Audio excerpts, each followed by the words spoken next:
Sony wants more acquisitions, more PC games, and that's just some of what came out of the latest earnings report from Sony. Now, that doesn't necessarily mean this is all gaming related. Sony does have more in the fire than just gaming and just PlayStation, but it does seem like the Activision Blizzard deal potentially being on the rocks and being completely blocked, that is the potential reality. So Sony may be looking to spend more on acquisitions going forward. They're also looking at rolling out more PC games, and hopefully they end up in better shape, as the latest ones haven't been so great. We don't want things to be on the level of the Last of Us 1 PC port. I would much rather see the quality hit the God of War 2018 PC port. I want to discuss potential acquisitions that Sony may be looking at. I think there's one company in particular that really fits the bill. There are some other suggested companies that I don't think are a good fit, and I want to discuss those. I also want to look at what are the potential PC games coming out, what's on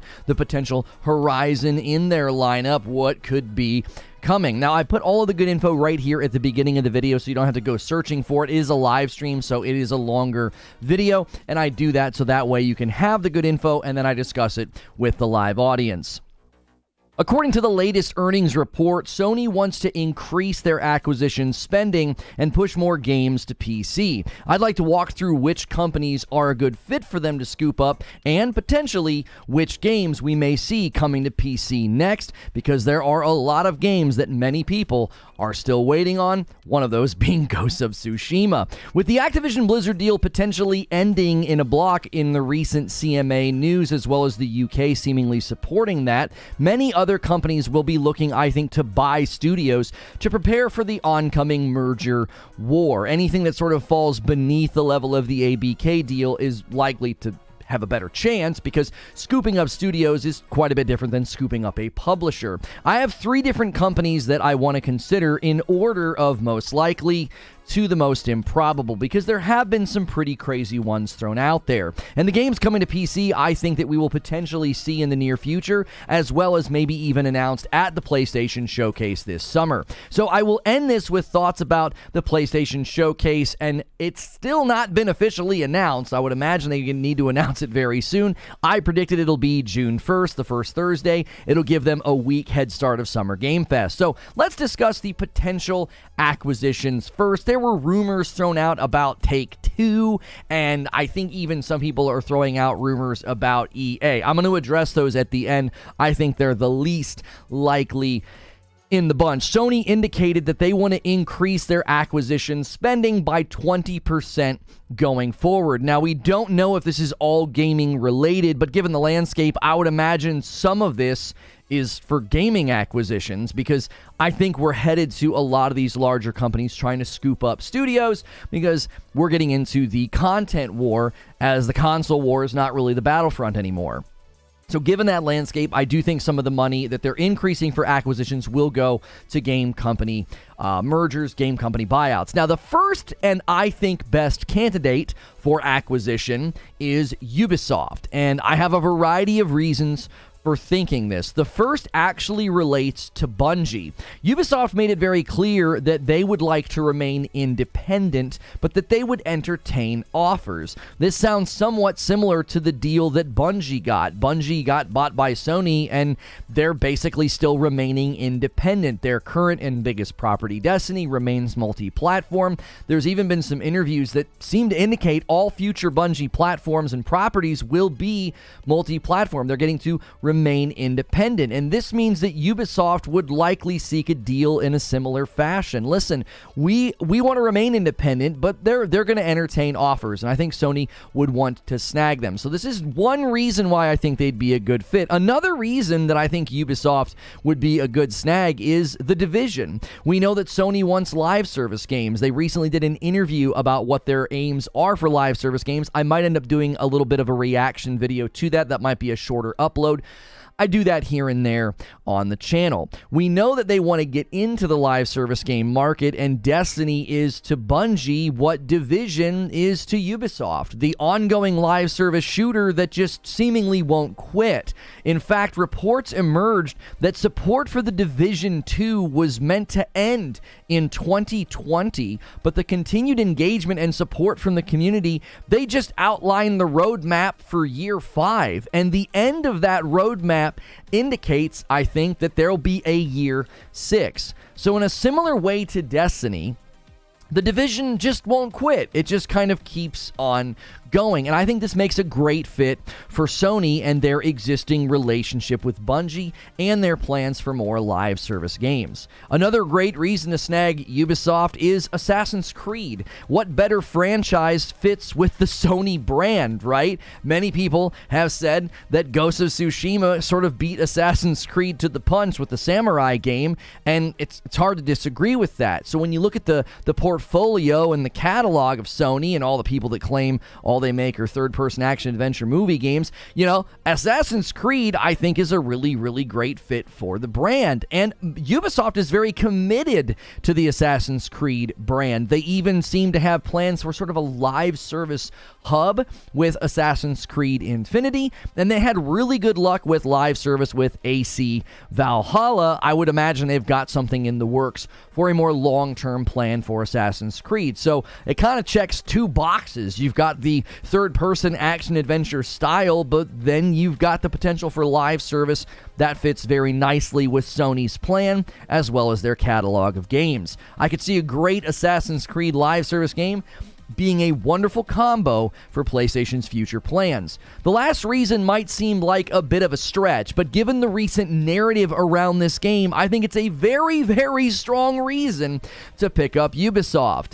XDefiant. This game has seemingly gotten beyond the honeymoon phase, and the new car smells worn off, and it's still getting high praise. Sony has been acquiring shooter studio talent with Deviation, Firewalk, and Bungie. XDefiant would make a great addition. It is apparently being built with Call of Duty Pro's input and feedback. It's setting its sights on some of the things that everybody hated about Modern Warfare 2. Skill-based matchmaking, movement. Those are two big factors where XDefiant is trying to stand apart. They're trying to rectify those complaints that many people have with Call of Duty. It had high viewership and even high praise being lauded at the game. Many think that it could be the next Call of Duty competitor. This game, to me, is a big fat bow on top of Ubisoft that makes it a very great purchase for Sony. And the reason that I would be okay with this acquisition, because I know people are going to run to the comments in this video. I meant to say this in the intro.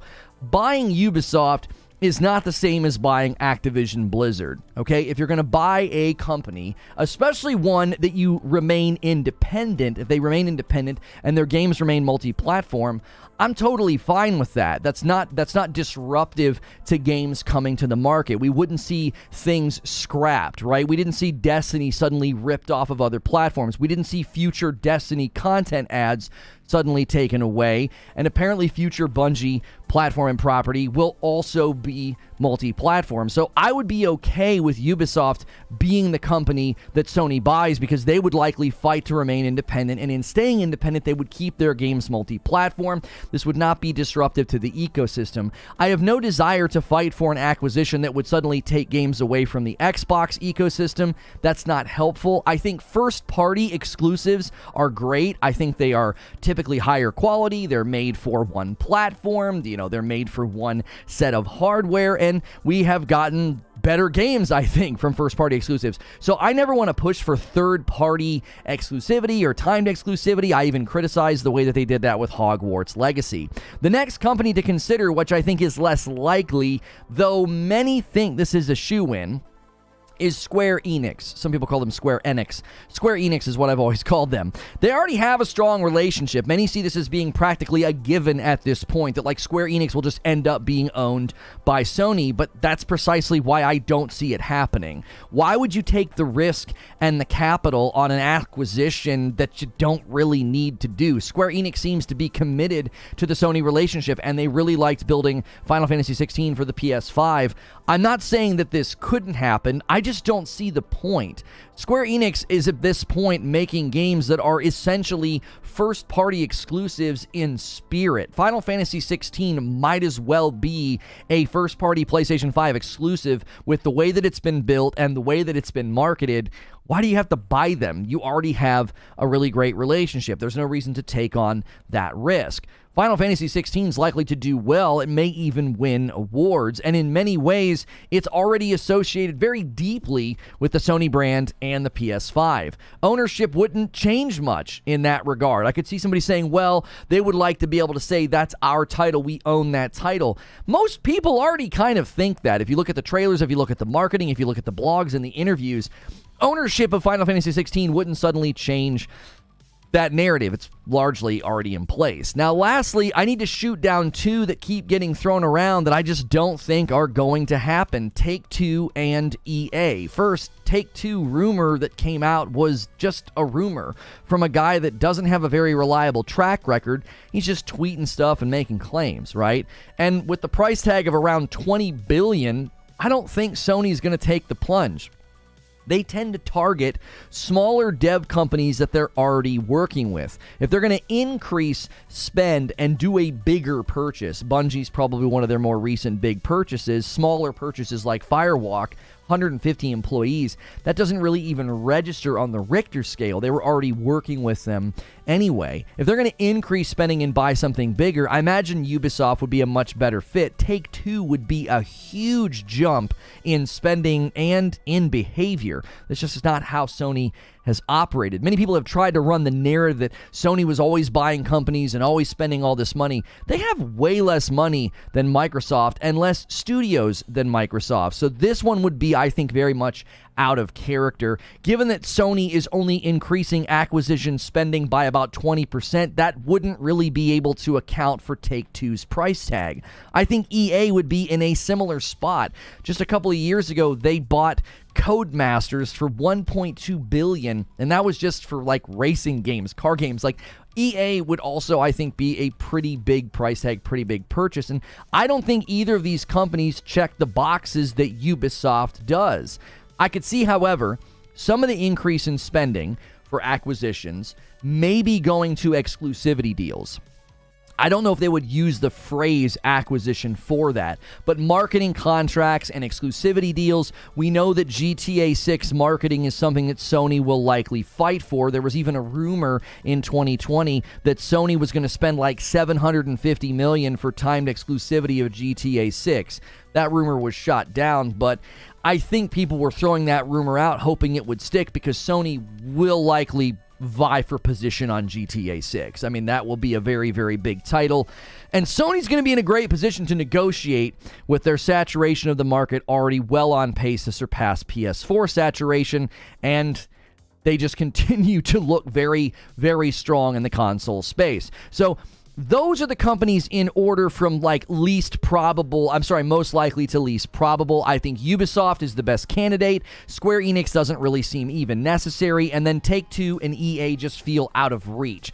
Now let's consider PC games, right? I know everybody wants to see more PlayStation games come to PC. However, we've got to acknowledge that right now Sony's not looking too hot in the PC port department, all right? Returnal had terrible marketing. They barely mentioned it, and then they had to use Epic Online Services for the co-op, so it got lambasted day one because people thought it was Ghost installing the Epic Game Store. It wasn't, but Steam users are like gremlins. And then The Last of Us Part 1 port was an embarrassment that didn't even really get treated properly in the aftermath. There was no ownership. There was no transparency.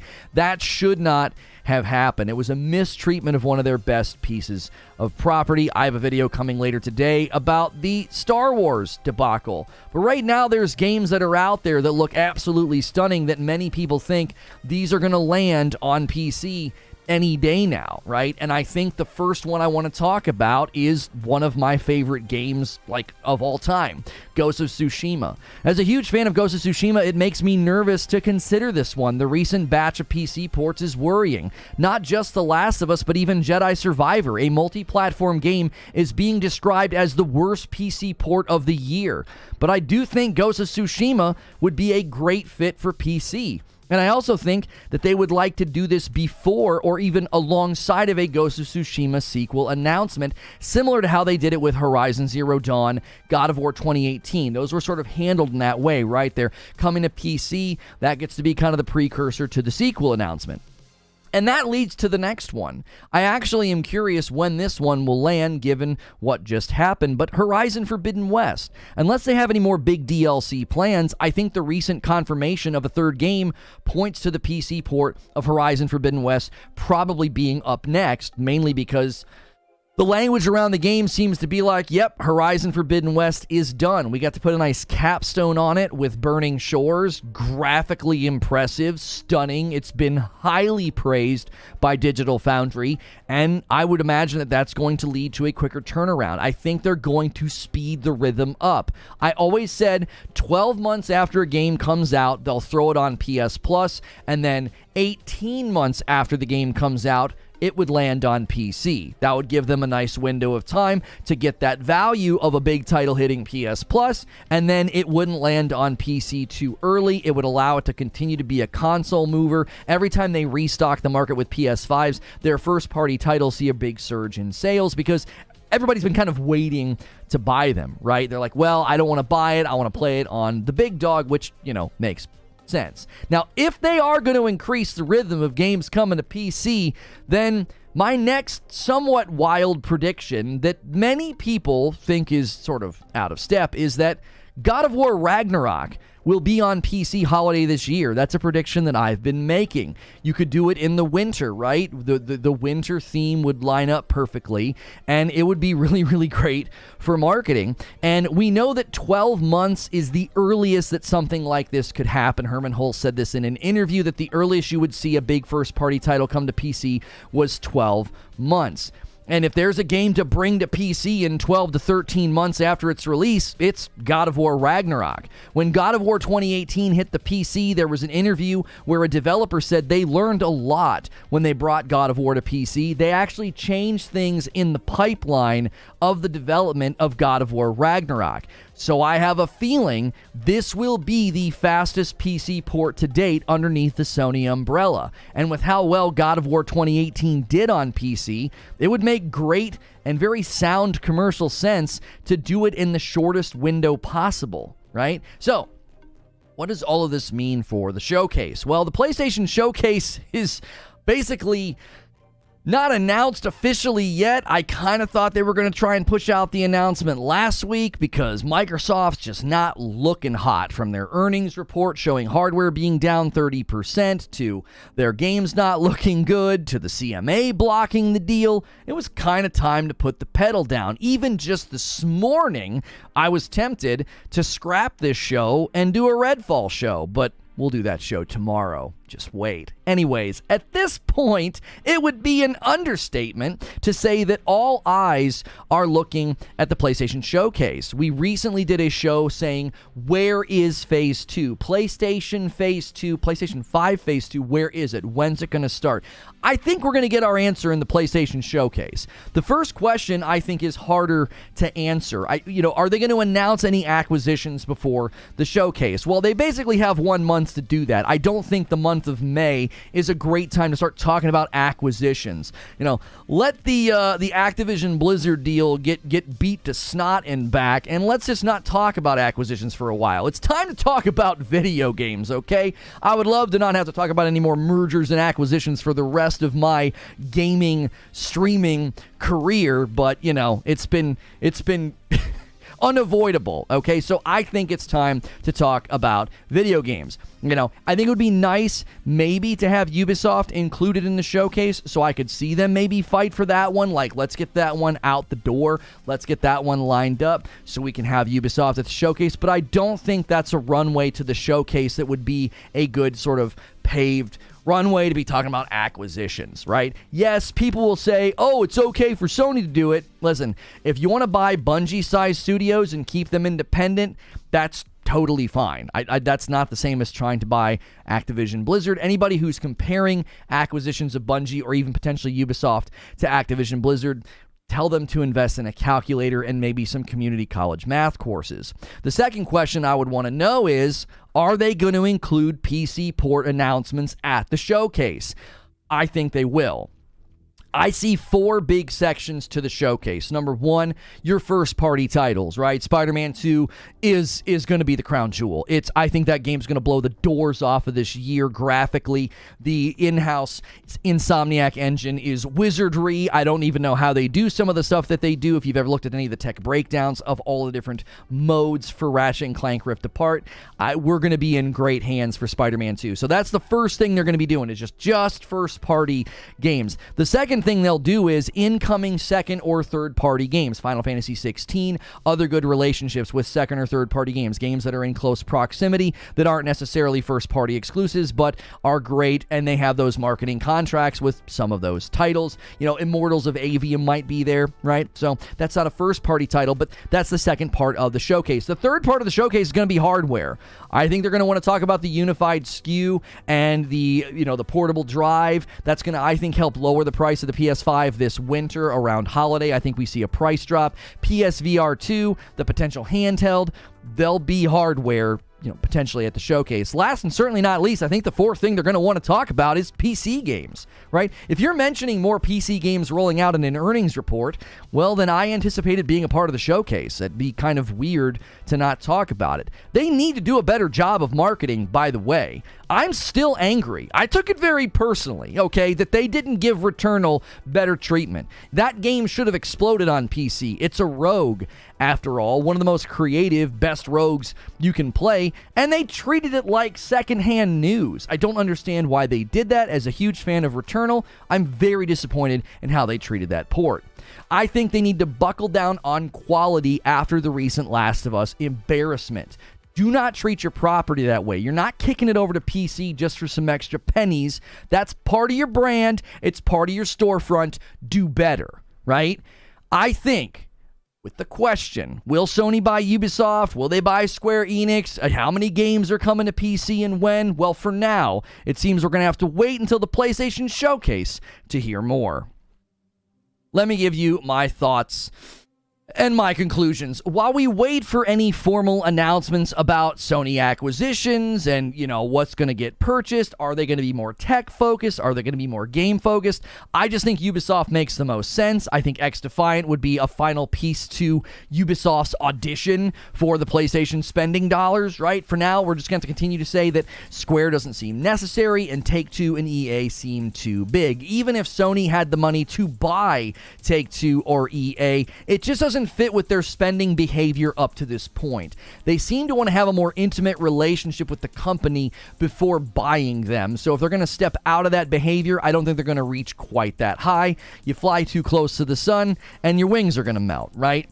What would likely go through, I think, more scrutiny is any deals after the Activision Blizzard deal, right? As long as you stay lower than that, you probably stand a better chance of getting your purchase to go through. And, Ubisoft's not small, but they're certainly not ABK size either. Second thing I want to say is whatever PlayStation games are slated to come to PC next, I hope they get 2 things right. First, better marketing than Returnal received, and more quality than The Last of Us received. PC Master Race is currently feeling like last place. You're not the Master Race, you're last place, and it's not even your fault. I don't know what's going on with PC ports, but they're abysmal right now. Conclusion. From where I sit, Sony is in a good position to make strategic purchases and slow down a bit. With the recent run of bad PC ports, not just from them, it's time to pump the brakes and tap into your solid porting talent roster. You've got great roster of porting talent. Use them. Don't use Iron Galaxy ever again. I would much prefer smaller acquisitions that focus on good live service or even multi-platform titles. This allows existing first-party studios to keep doing what they do best while expanding the roster of games beyond just the PlayStation ecosystem. In the meantime, I think it's high time for Sony to speak up, give us a showcase date, and get the ball rolling. And that's the show open. Welcome in. Happy Monday to you. Good morning, good afternoon, and good evening. I was sweating during the show open. It's that freaking time of year where, like, you wake up and your house is cold and then it slowly gets warm throughout the day. That's like the worst feeling when I'm like mid-monologue and I'm like, I'm sweating. Like, golly. Anyway, guys, let's get 200 likes on the video. We're 24 minutes in. Amazing start. And don't you worry. Okay, listen. I need you guys to do something for me. Please do not cannibalize the stream with Redfall. I'm going to get out the bat, the anvil, and a stick of dynamite tomorrow. Don't you worry. I'm coming for you, Redfall. Redfall's going to get it tomorrow. All right, because I know there's stuff rolling out. All right. Let's get the coffee sales started. Let's get the members started. We did hit 3,000 members last week. We'll do the Just Dance stream. I don't actually know when we're going to do that, but it'll probably be... I don't want to do it this weekend. We'll probably try and do that next weekend on the 12th. But we're down to like 2,800 members. So help us maintain 3,000 members. That's an amazing floor of membership to maintain with gifteds. Or if you've never done a membership before, consider clicking the join button. With over 600 people here, we should easily have 200 likes on the video. Let's set our sights on 300 likes. That helps more people find this video. So what do you guys think about some of my predictions? What do you think about the acquisitions? I think Ubi is a fantastic fit. I think PC ports coming are next, Ghost of Tsushima, Horizon Forbidden West, and God of War Ragnarok. I think those are the three next ones that we end up seeing. While the Ubi games wouldn't exactly be exclusive to PlayStation, wouldn't it be concerning to have a huge library of huge open world games that Sony already make? It'll be oversaturated. No. Hear me out on this, Mike. That's actually a great question, and I want to discuss that. I think that's a good thing to drill down on. Listen, can you imagine Assassin's Creed being built in the Decima engine? Just hang with me on that. Imagine Assassin's Creed being built in the Decima engine instead of, I don't know what they're using now. The Decima engine is just beautiful. And look how great it looks for Horizon Forbidden West. A $5 tip from Thrifty. Awesome show open. Sony should buy Square. Point blank, period. Interesting Ubisoft take. AC needs Sony direction. Listen, they don't need to buy Square because Square's basically first party in spirit. It's like why spend the money? Do they need to spend the money? Did they need to lock up Square? I don't think so. Why take on that risk? Why? What's the purpose of taking on that risk? It would be my question to anybody think that that's a good purchase. Crinab over on Kick says no shot Sony buys Ubi. Vengeance hits 20 months and is a VIP. The VIP member continues to go up. We're at like 200, I believe. 240 VIPs. Keep it going. If we hit 300 VIPs, we'll do something extra special for VIPs on Friday. I got to think of something. Garrett Green with 8 months of membership. Ubi tried to sell themselves, but no one wanted them. Don't see it happening. Square Enix is far more likely. Well, track with me here on that, Garrett. What's Ubi done ever since they said they'd entertain purchase or they'd entertain offers, but they wanted to remain independent? What have they done? They've scrapped like 7 or 8 unannounced projects.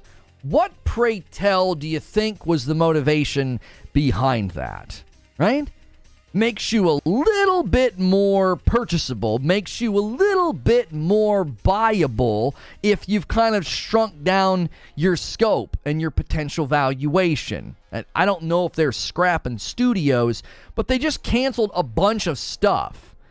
To me, that feels like something's about to happen. Now, you could say, well, Ubisoft just wants to sink their efforts and their attentions down into, Assassin's Creed and different things like that. Listen to me, man. I'm telling you right now, it felt like they were shrinking down for a buyout. That's what it felt like to me. And you got to consider something, Garrett. They said that. I'm pretty sure when they said, oh yeah, we'd entertain offers, but we would like to remain independent.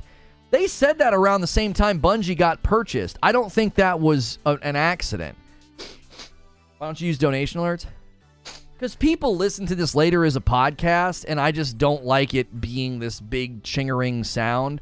I mean, I could probably turn it on, but then it makes noise. I don't like it.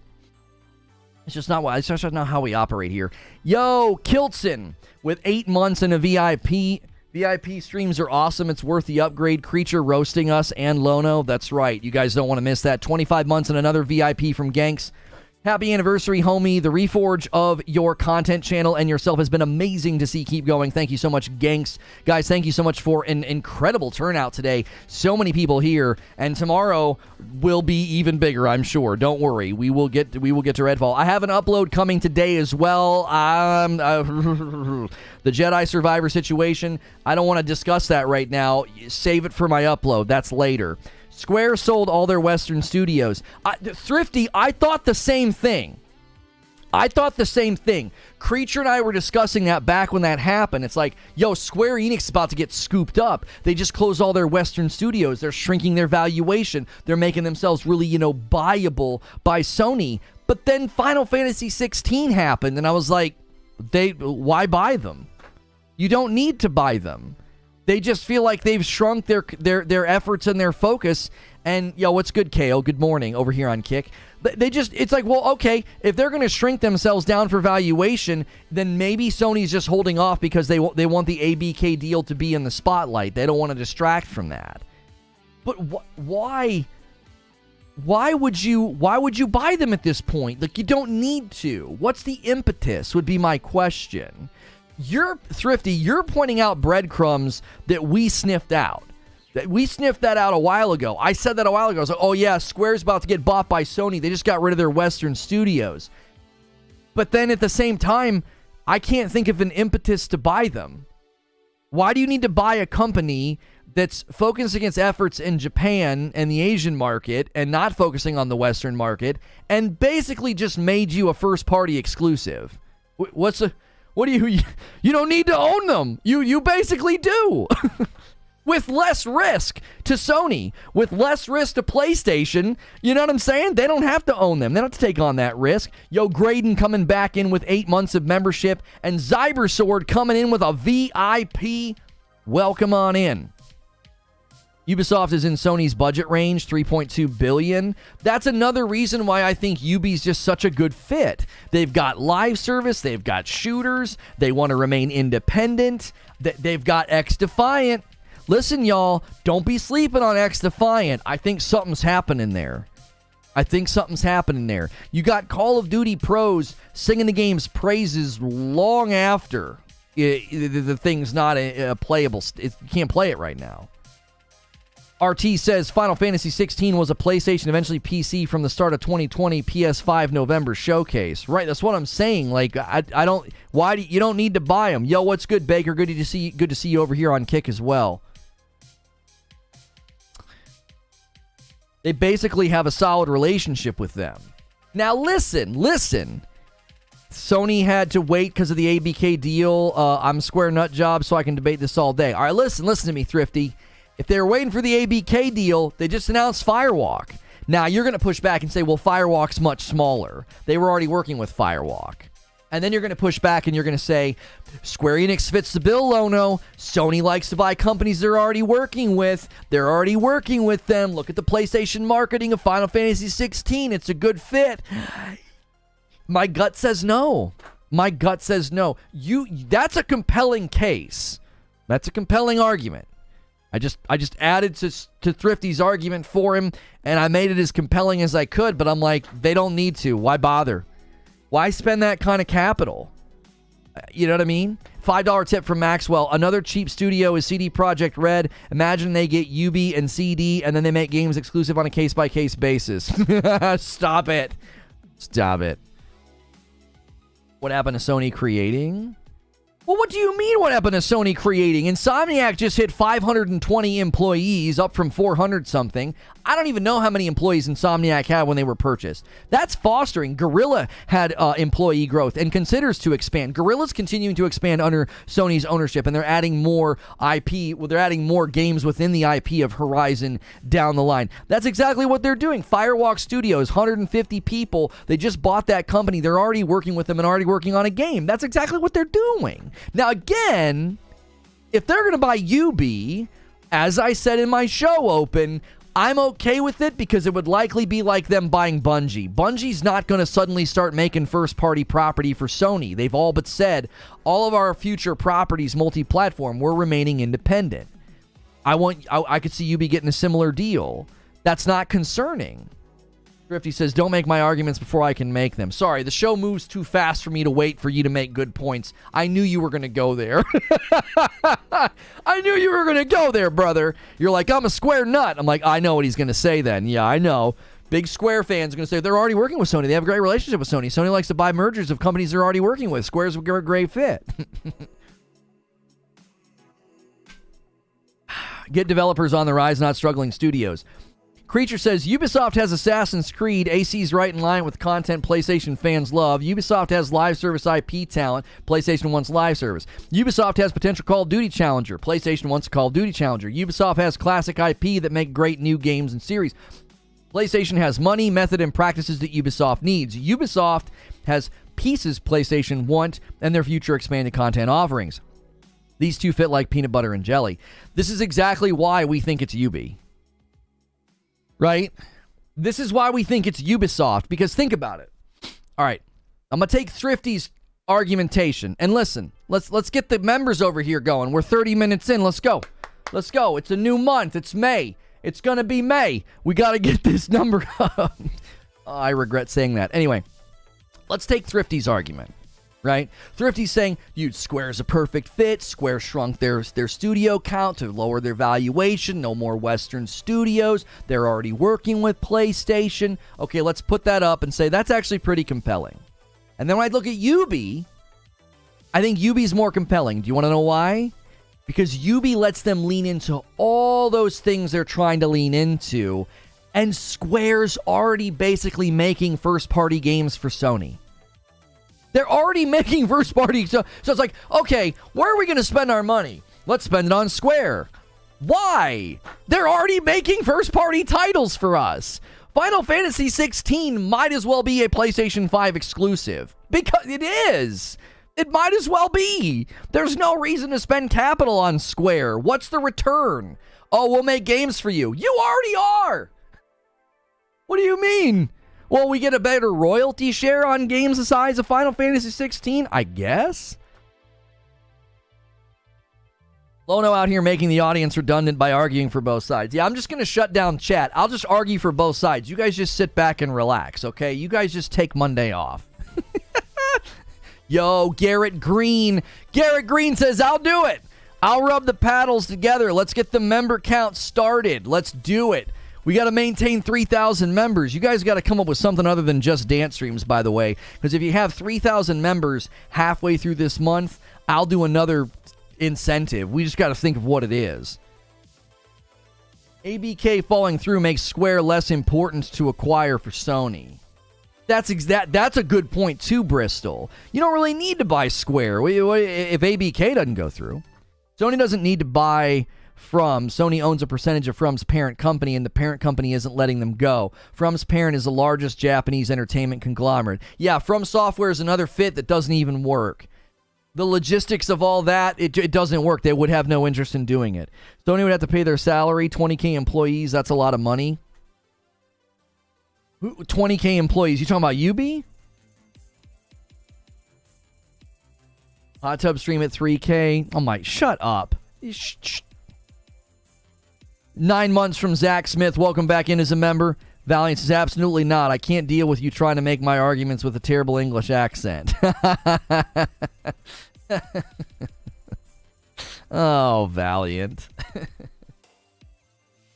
I would say coffee is better. And then Valiant would say, but tea and crumpets is better. And then I would say, no, it's not. And he would say, yes, it is. And then I would say, no, it's not.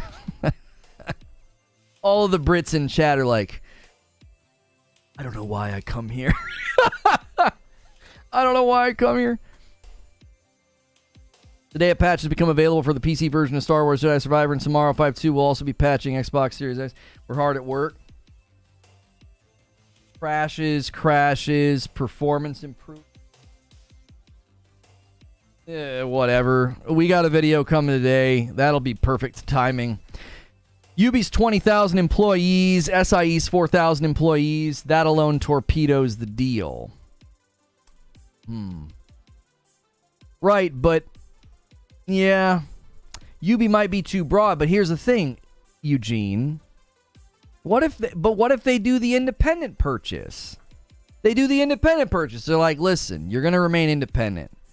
We're going to come behind you, and we're going to lend you all these things that we're working on. We've got there's that article that you posted today, Eugene, in the chat, in the Discord, about Herman Holst and Firewalk and live service and why they went with PlayStation, because all the PlayStation can offer them. I don't know, man. What if, though, this is another thing that would have to happen. What if all those projects that got canceled, that those studios are shut down? They just haven't announced it yet. Aren't we on the cusp of massive layoffs? Is Ubi just waiting? We're just now getting out of fiscal reports and earnings reports. So Ubi could basically be getting ready to shut down, shutter, and lay off like tons of people. I'm not saying that's going to happen. The WTF Gaming channel, thank you so much for becoming a member. That's not the guys from way back when, is it? No, that's somebody else. I was thinking it was WTF Game Nation. That was somebody else on purple. Yo, thank you so much, brand new member. We want to see that, man. In the absence of gifted members, I want to see people clicking that join button on their own the way that WTF Gaming channel just did. Sony Group has 108,000 employees by 2022. Their website currently says 21,000. I think Tencent will buy Ubi. Eric with a $2 super chat says Sony should get CD Projekt Red. What is Sony going to do with Wheel of Fortune? I don't know. Why would they do with who's mentioning Wheel of Fortune? Shelly says, Sony doesn't have to buy a studio to get talent either. They might grow them via homegrown built studios like PlayStation Malaysia. If Malaysia studio proves successful, could build up other countries. Yo, what's good, Super Stua over here on Kick? Thanks for watching. Thanks, everybody, for renewing your memberships over there on Kick. Guys, today over there on Kick's the day where you could beat YouTube. You could beat them. YouTube's kind of sleeping today on those members. You're welcome. Love yourself. Keep up the great work. Thank you so much, WTF Gaming channel. No one should touch CD Projekt Red. I don't think CD Projekt Red would take an offer. Are they aren't they like funded a lot of the times by grants in their local, and not their local, but their government? I don't know if CD Projekt Red would do that. They self-published The Witcher 3 because they got a grant from their government. So I don't know if they would even be considering buy. They are publicly traded, so I don't know. I'm not sure if they'd be able to say no. Darth Nihilus was 16 months and it's a VIP. Welcome back in, Darth. Maybe, but if they were truly independent and needed to be 100% self-sufficient, but at that point, what's the point? Again, Eugene, because from where I sit, that article, thank you so much, Brain Eclipse, for coming back in and being a subscriber over here on Kick. That live service article that you posted in the Discord, Eugene, it feels to me like PlayStation live service games are going to be an unconventional approach. And if they take an unconventional approach, then it's possible that they have some sort of a unique deal that they're cooking up with Ubi, similar to their unique deal with Bungie. Maybe Sony's not necessarily interested in, oh yeah, we want to scoop you up and make a bunch of first parties, because I don't think some live service games work for first party, as we're seeing with Destiny's continuation. Yo, what's good, F the Cat? Sony should buy the studio behind Shatterline, Splitgate, and Hi-Rez.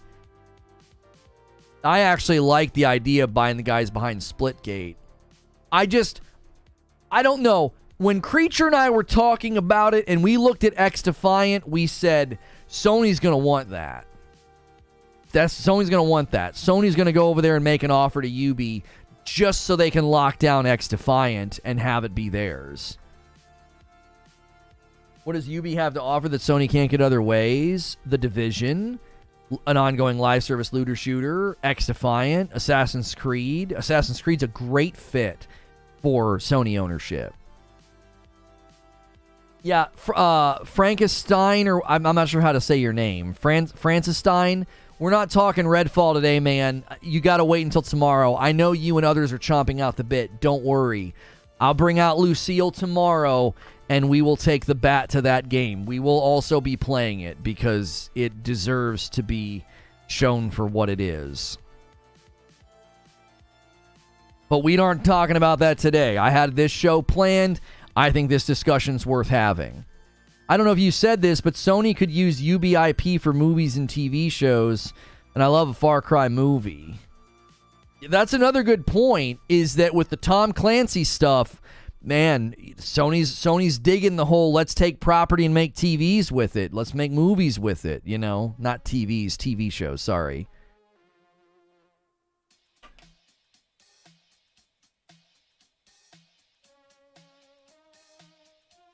I don't think XDefiant's going to be able to maintain any of its success.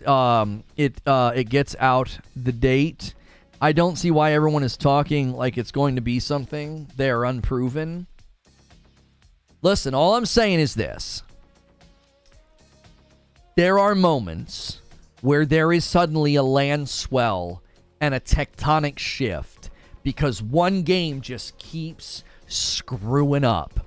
We saw this happen with Warcraft, World of Warcraft, and the surge and the exodus over to Final Fantasy. We have seen this with PUBG and the mass exodus to Fortnite. There are moments where the right game hits at the right time, and everyone's like, you know what? We've given you enough chances, Call of Duty, and we're frickin' done. How many COD pros have been dying for this moment of like, can we just have something to play that does all the things that we've been asking for? Don't sleep on XDefiant. Don't sleep on XDefiant, because this could be one of those moments. I'm not saying it is. I'm saying there is potential. There is potential. PUBG sat around, poorly optimized for such a long time, and I literally said during a PUBG stream, I used to rage out and get angry. I said, all it's going to take is for a battle royale to land that's better optimized than this, and they will lose their crown spot. And I was called an idiot. Oh, you think that? Yeah, you think that? But and then I played Fortnite for an hour, and I said, this game's going to take over. I had people clipping me, calling me an idiot. Really similar to what's happening now. Like when 2 weeks ago I made a stream that said Redfall looks bad, and I had people clipping me and calling me an idiot. Really similar. The same thing happened back then. I said, listen, all of PUBG's flaws can be capitalized on. All of Call of Duty's flaws can be capitalized on. XDefiant not having skill-based matchmaking is enough on its own to have a strong pull over COD players at the moment. I'm telling you right now, do not sleep on that game. Don't. It could fall flat on its face in 6 months. They can't keep it going. They can't update it fast enough. Whoever the frick knows. There's always a litany of reasons that games rise or fall quickly. But I'm telling you right now, in the vein of what they're trying to do, arena shooter, really tight, you got abilities, you got things you can do to counter. I'm telling you, man, that game's got potential. That game has potential. Right conclusion, wrong reason. I'm not sure what you mean.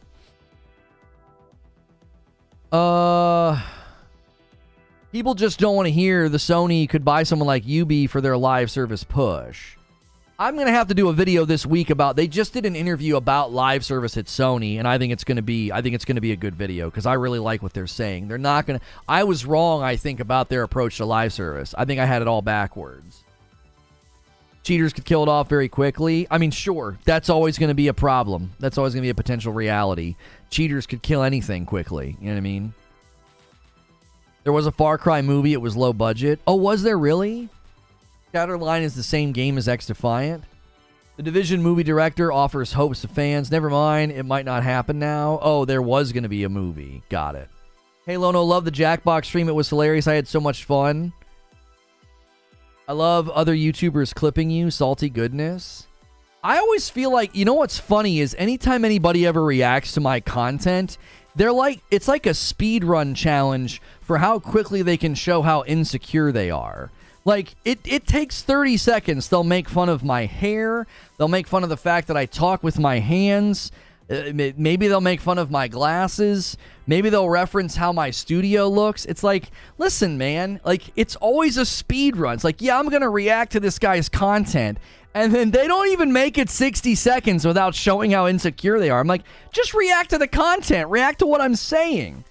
They also consistently, like, the react meta on YouTube to me is hilarious. It's hilarious. They pause your video every 20 seconds and put words in your mouth. Like, I had a guy doing that to me the other day. It's like, you're not even letting me talk in the video. You're like, yeah, I was going to say this. This is basically what he means. And it's like, you're not even reacting to my argumentation, bro. My favorite was the one guy, it's like, no, he's not intelligent. He's just well-spoken. As he proceeded to contradict himself, he contradicted himself. He used double negatives. He said like. He sounded like a record skipping from like a Valley Girl vocabulary education class. I'm like, what are you? Do you belong on the set of Clueless? Like, what is the matter with you? You know, imagine saying somebody's not intelligent when you can't even string a sentence together without word fillers. Sony's budget for mergers and acquisitions wasn't for PlayStation, though. It was for the whole company, so I don't think it's noteworthy, TBH. Herman and Jim have their organic growth thing. They'll never buy a publisher. Well, here's the thing, though, Shelly. Here's the thing. If you're going to say we're going to increase acquisition, you know, by 20% in the coming year, and you look at what's going on in the gaming market, I don't know about that. It's really hard to believe that that's not gaming related. I'm not saying it's all gaming related. But what I am saying is it makes the most sense. It makes the most sense for it to be gaming related, given the landscape and where we're headed, given that Sony said we're going to be buying more companies. Don't stoop, you're better than that. I'm not stooping. I'm just saying that's what I find entertaining. I actually get excited. I'm like, oh, somebody's going to react to my content. And then they do the same thing every time. It's so disappointing. It's like, get in the ring. Get in the ring, bro. Imagine being excited that you're going to have somebody to spar with, you know? Somebody's going to get in the ring with you and spar with you. And they just sit outside the ring and throw popcorn at you and lame insults. It's like, okay, I thought somebody was actually going to get in the boxing ring. I guess not. Yo, what's good, Lion? With the gaming industry, I wish the gaming industry would stop consolidation. Well, here's the thing. When we covered the Take-Two rumors that came out, whatever that was... When did that happen? Was that a month ago? I can't remember the date. It was maybe a month ago when the rumors came out about Take-Two. And it was like, oh my gosh, this is not what we want to do. I went on record as saying if we enter a buying war and all these platforms feel the pressure to essentially buy everything that's available into the market. Let's just buy. I was like, that's not going to be good for us, right? So that's why I think Ubi's the best fit, because Ubi wants to remain independent. I'm not arguing for... I shot down Take-Two because their price tag's too high. Shot down EA for similar reasons. They don't seem like a good fit. I don't want Sony to counter ABK with their own version of an ABK acquisition. That wouldn't be good for the market. That's why people that are like, oh, but you'd be okay if Sony was doing this. I'm like, no, I wouldn't. In fact, do you know what I wish was going on right now? I wish that Amazon was trying to buy ABK so that I could cover it and be anti-consolidation and not have to listen to two brain-celled morons tell me that I'm a Sony pony. Do you understand? Like, if anybody else was trying to buy ABK, the coverage would be significantly better, because then all of a sudden you'd be able to put down your green axe, and these guys over here would put down their blue axe, and we can have a conversation about when a company this size wants to buy this much property. I don't care who's doing it. Like, I don't want that level. Are there no benefits to consolidation? Well, that's why I'm saying that level of consolidation, Zubair. There are benefits when you're going to do something like what they did with Bungie, or like what they just did recently with Firewalk. Firewalk has 150 employees. They were already making something for Sony anyways. This folds them into the Sony ecosystem. There's an interview about why Firewalk did this and the expertise they're going to be able to tap into. They don't want to grow beyond 150 employees, but now they have all these resources and all this expertise available to them. And they're like, yeah, this is great. This is going to be good for us as a company. But if a company wants to sort of counter ABK with their own ABK, I just don't think that's good for us, because what that's doing is consolidating power that limits our choice. Historically, when you consolidate that level of power, internet service providers in America are probably the best example of this. They just stalled out the fiber build they were supposed to do 10 years ago, and here we sit. Still hasn't happened. I had an AT&T tech tell me 3 years ago that there was a 5-year build order for fiber in my city, and it hasn't happened. Why? Because they're sitting on their hands. They don't need to. So if Amazon was trying to buy ABK, I would have been able to cover it and not have all these false narratives about my channel and my coverage. Like, that guy's channel is only doing well because he bashes Xbox. And it's like, I got most of my growth from Elden Ring. Shut up. Like, they don't understand that, you know, they live terminally on Twitter, and they think going from 400 followers on Twitter to 2,000 is representative of someone's brand growth. And it's like that, but that's not the reality. But the only reason they're doing that is because their precious daddy Microsoft is trying to buy ABK. So if you cover it and you're against it, you're a pony. And so it's like when I come to Sony and I'm thinking, who could they acquire if they're wanting to increase acquisitions, if they're wanting to increase acquisition spending, who would be a great fit? And I'm like, Ubisoft. Ubisoft would be an amazing fit, because live service, shooters, Assassin's Creed, XDefiant. Oh, and they want to remain independent. That sounds like a wonderful fit to me. That sounds like a match. If I'm playing, you know, matchmaker, and we're trying to find a date for Sony to the dance, I'm looking at Ubisoft and saying, now the only pushback we're getting this morning is that, oh, Ubisoft's too big. Ubisoft has too many employees. I don't know if that's a good enough pushback.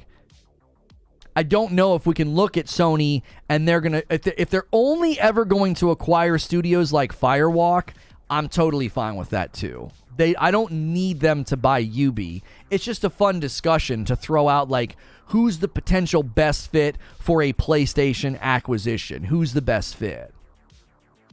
And if it's just going to be continued acquisitions like Firewalk, like smaller studios that they can invest in, I'm totally fine with that too.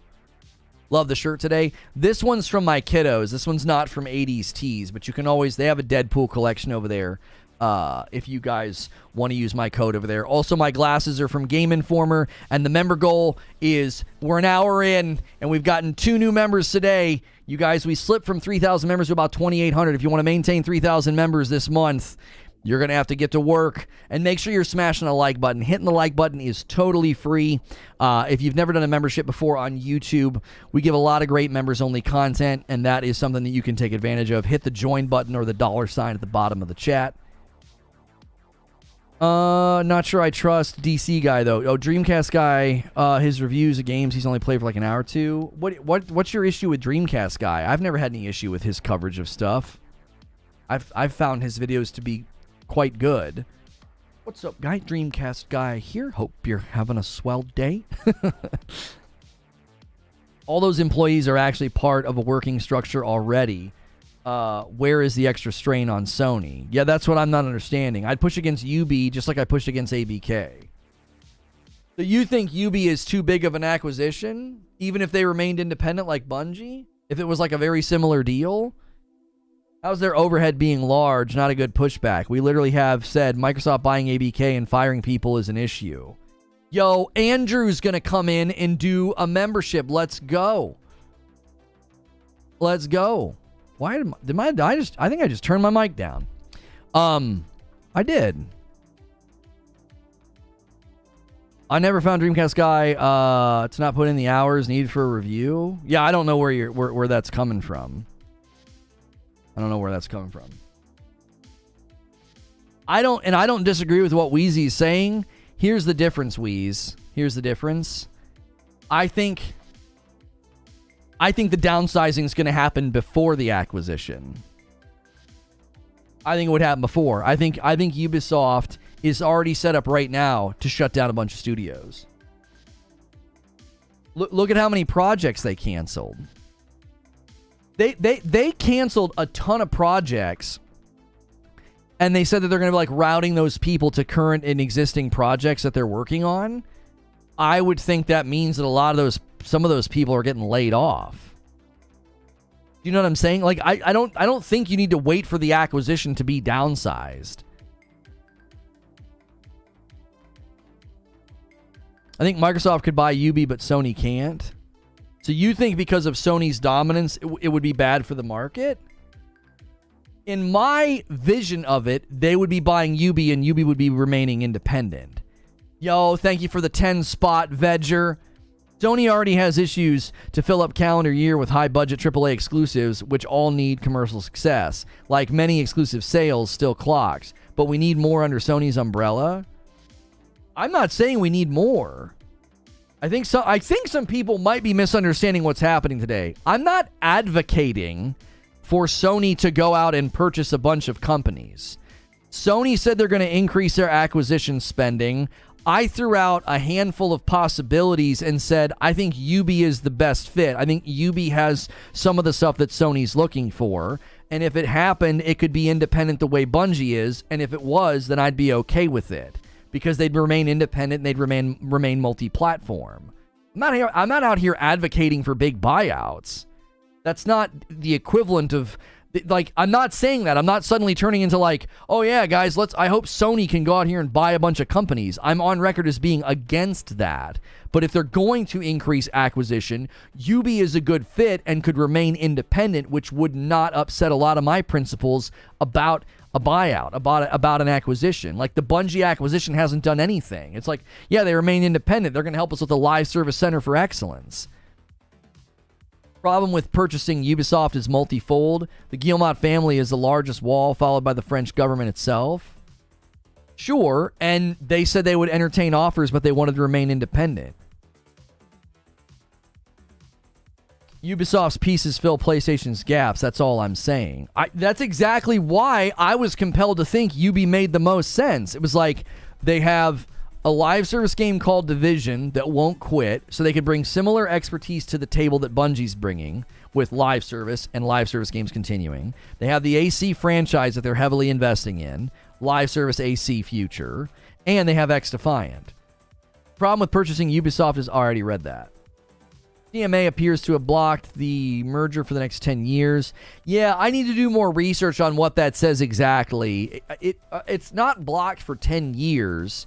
It's blocked for 10 years without changes, right? So if they're going to appeal, they'd have to make changes. I have a very like drive-by pedestrian understanding of that 10-year clause right now. I didn't have time to research that this morning.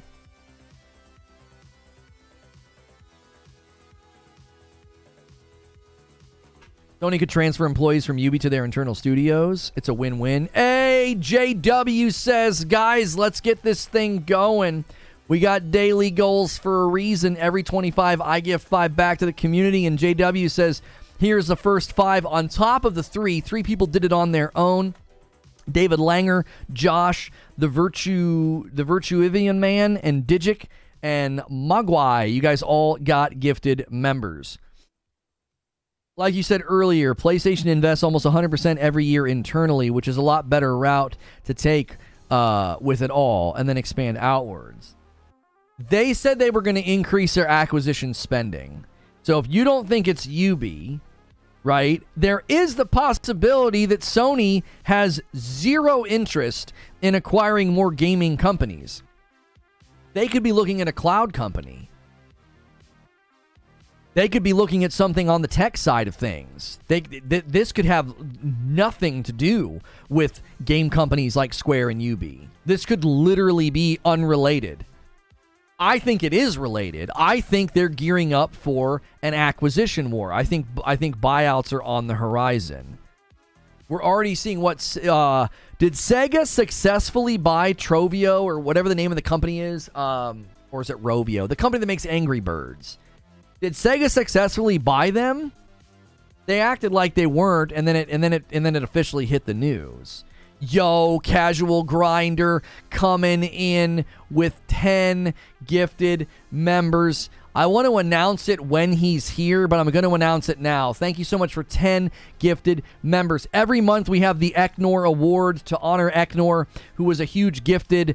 He completely changed the culture here on the channel. And last year, our top gifting person was Risic with 190 gifted members. Risic is the Eknor Award recipient this year. He gets a free bag of coffee.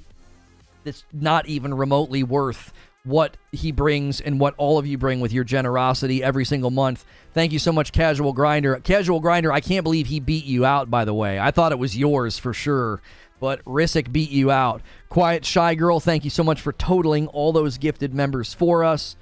A $2 tip from True Witty. What happened? Just woke up. On a recent earnings report, Sony indicated they'd be increasing their acquisition spending by 20%. We're theorizing who they could potentially buy. They also talked about bringing more PC games to the market. We could talk about that as well. I threw out a couple of games that I think would be the ones that we would hit. Did I say last year? I meant last month. Sorry. Last year. Last month. Every month there's an Eknor Award, and last month Risic won it. I'm surprised he beat Casual Grinder.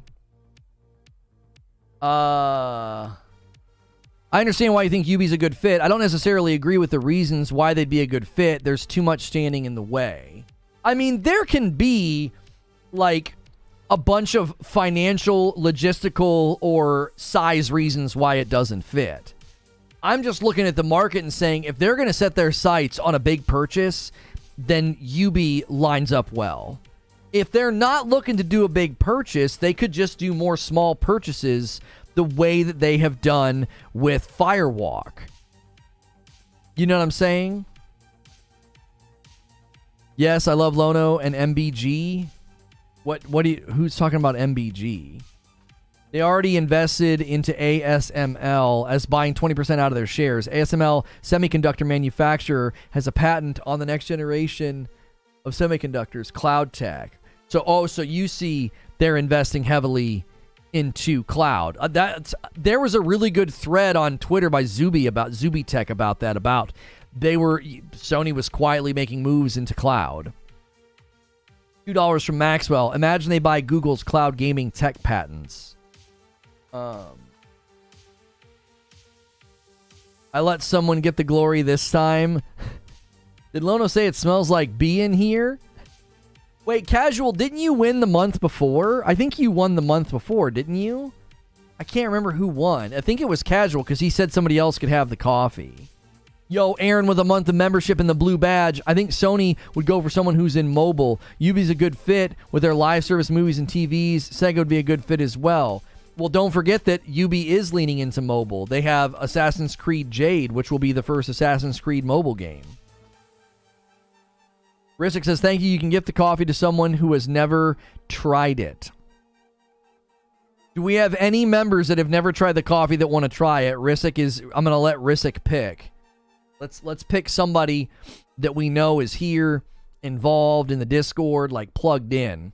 Not just like a random that showed up today for the first time. Like, no offense if it's your first day here, but like if we're gonna pay it forward with a coffee, like from Risik because he won the award, pick somebody that you know that you recognize. Casual last month, he wanted to give me the coffee, but Creature said I can never win anything. That's right. Another mobile studio is a good fit, like Savage. F the Cat says me. Raptor says I haven't. Raptor says, one of the biggest things Sony getting Ubi is the Division 2 is still pretty active. Imagine owning two of the biggest open world looter shooter developers out there. That's what I'm saying, Raptor. That's what I'm saying. Look at the chat getting spammed. Everybody's trying to get some free coffee. Microsoft could buy IKEA and win the table console war since they're doing so poorly in the video game console war. Capono says, say no to gaming industry consolidation. There's a higher chance to me that Sony will buy Deviation or something out of the box, like an EA Sports venue thing or some kind of an AI startup. What do you mean? They own Deviation, don't they? Or am I thinking of a different studio? Yeah. Deviation Games, they already bought them. Yeah, that's already happened. They've got Deviation, Firewalk, and Bungie. Div 2 is trash. Div 2 is not trash. Div 2 was meant to have its support cut off 3 years ago. They just outlined their Year 5 roadmap. Brand new membership to Jay Conklin. I love when people click the join button on their own.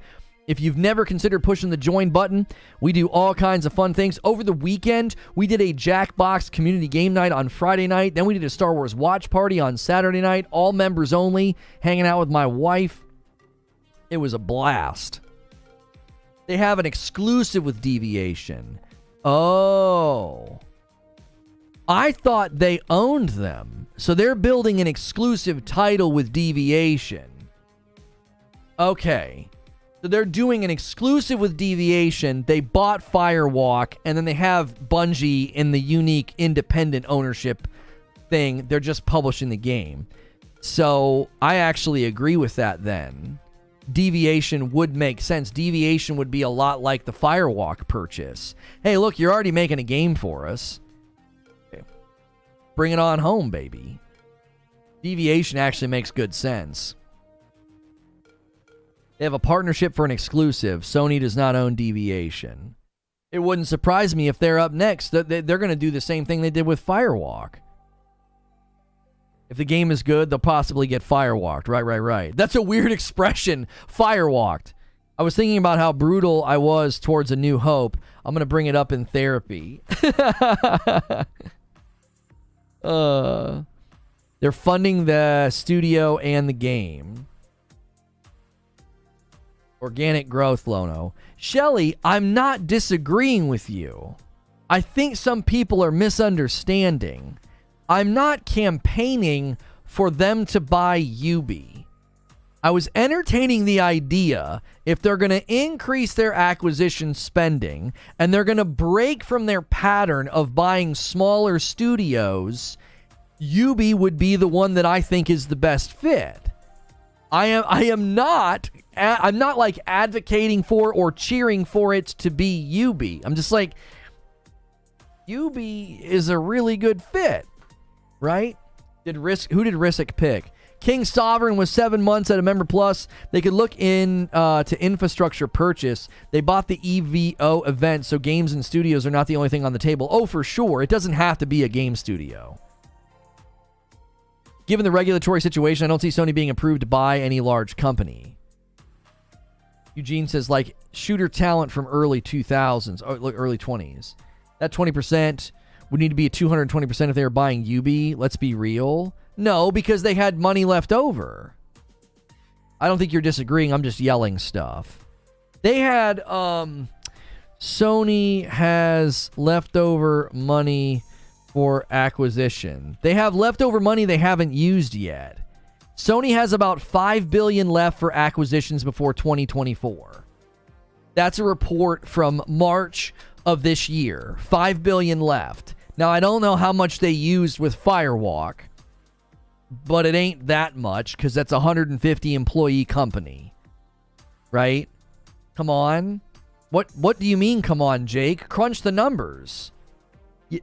If they've got $5 billion sitting around that they haven't used yet, and they're increasing acquisition spending by 20% this year, if most of that's going to gaming, we don't know where it's going. Group reduces investment budget from 5.1 to 3.7. They've lowered it. Okay, so it's down to 3.7, but they're going to increase spending this year? I'm not sure what that means. So they lowered the acquisition, or you're saying that's how much they have left. They recrunched the numbers? Eddie with a month, love the shirt, Lono, thank you. It's 3.7 now. Where are you getting that? That's got to be fairly new because this stuff was in March. I've got multiple reports saying $5.1 billion was left to spend on strategic investments. Ubi's probably 6 to 7. Ubi's not 6 to 7 if they shrink and drop off a bunch of their studios since they canceled like 7 projects. 7 or 8 unannounced projects got canceled. Ubi might be on the cusp of downsizing significantly.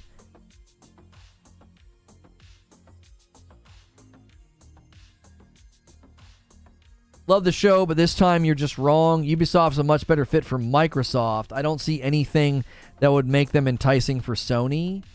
You don't have to agree with me. I thought my argumentation was pretty sound. They want live service, and Ubi wants to remain independent. That sounds an awful lot like why they targeted Bungie. Live service game, and they got to remain independent. They also have Assassin's Creed. That's a great fit for Sony's brand because it's third-person action adventure, and Ubi's committed to the live service franchise of AC expanding after the success of Valhalla.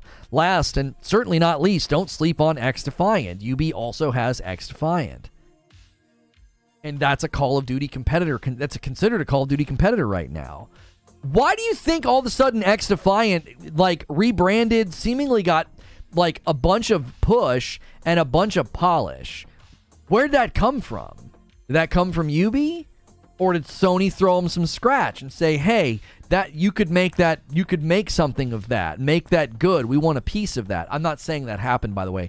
I'm just saying, to say I'm wrong, there's a lot of reasons why Ubi would make a good fit. Ubi's a publisher as well. It's not just a dev. Right. One of the biggest barriers is if the ABK deal successfully gets blocked, the Ubi deal would just look like a smaller ABK. Like, hey, whoa. You're not trying to buy a Firewalk Studios. You're trying to buy a publisher. We just went through this. with Xbox. That's going to be a challenge for Sony to make any big purchases. You could compel me to think that what they're going to do going forward is smaller purchases, because if not, if they try to do a big purchase, you're going to end up getting blocked. They're not going to onboard 20,000 people, not Sony's MMO. I said that in the show open. I love how you guys think you're educating me, like so smarmy and condescending. I said that in the show open. I said, this is not Sony's MO. They like to buy smaller studios and invest in them. 8th time today. This is just a discussion considering if they're going to increase acquisition spending, break from the behavioral pattern of buying small studios, and target a bigger fish. Ubisoft is a fit. You're not educating me on like what's Sony's typical acquisition target. How has Sony handled mergers up to this point? How has Sony fostered talent up to this point? It's like, seriously, like, you're talking down to me like I'm some dum-dum sitting in the room acting like, yeah, Ubi's a great fit just because I like Ubisoft. Like, come on. You're like the third person to try to educate me on this. I said it in the show open. I said, listen, they typically like to buy smaller studios. They typically like to buy studios they already have a relationship with. That's one of the reasons that Square Enix seems like a great fit, because Square Enix shuttered a lot of their Western studios and projects, and they're primarily focusing on working with Sony right now, right? That seems like a great fit.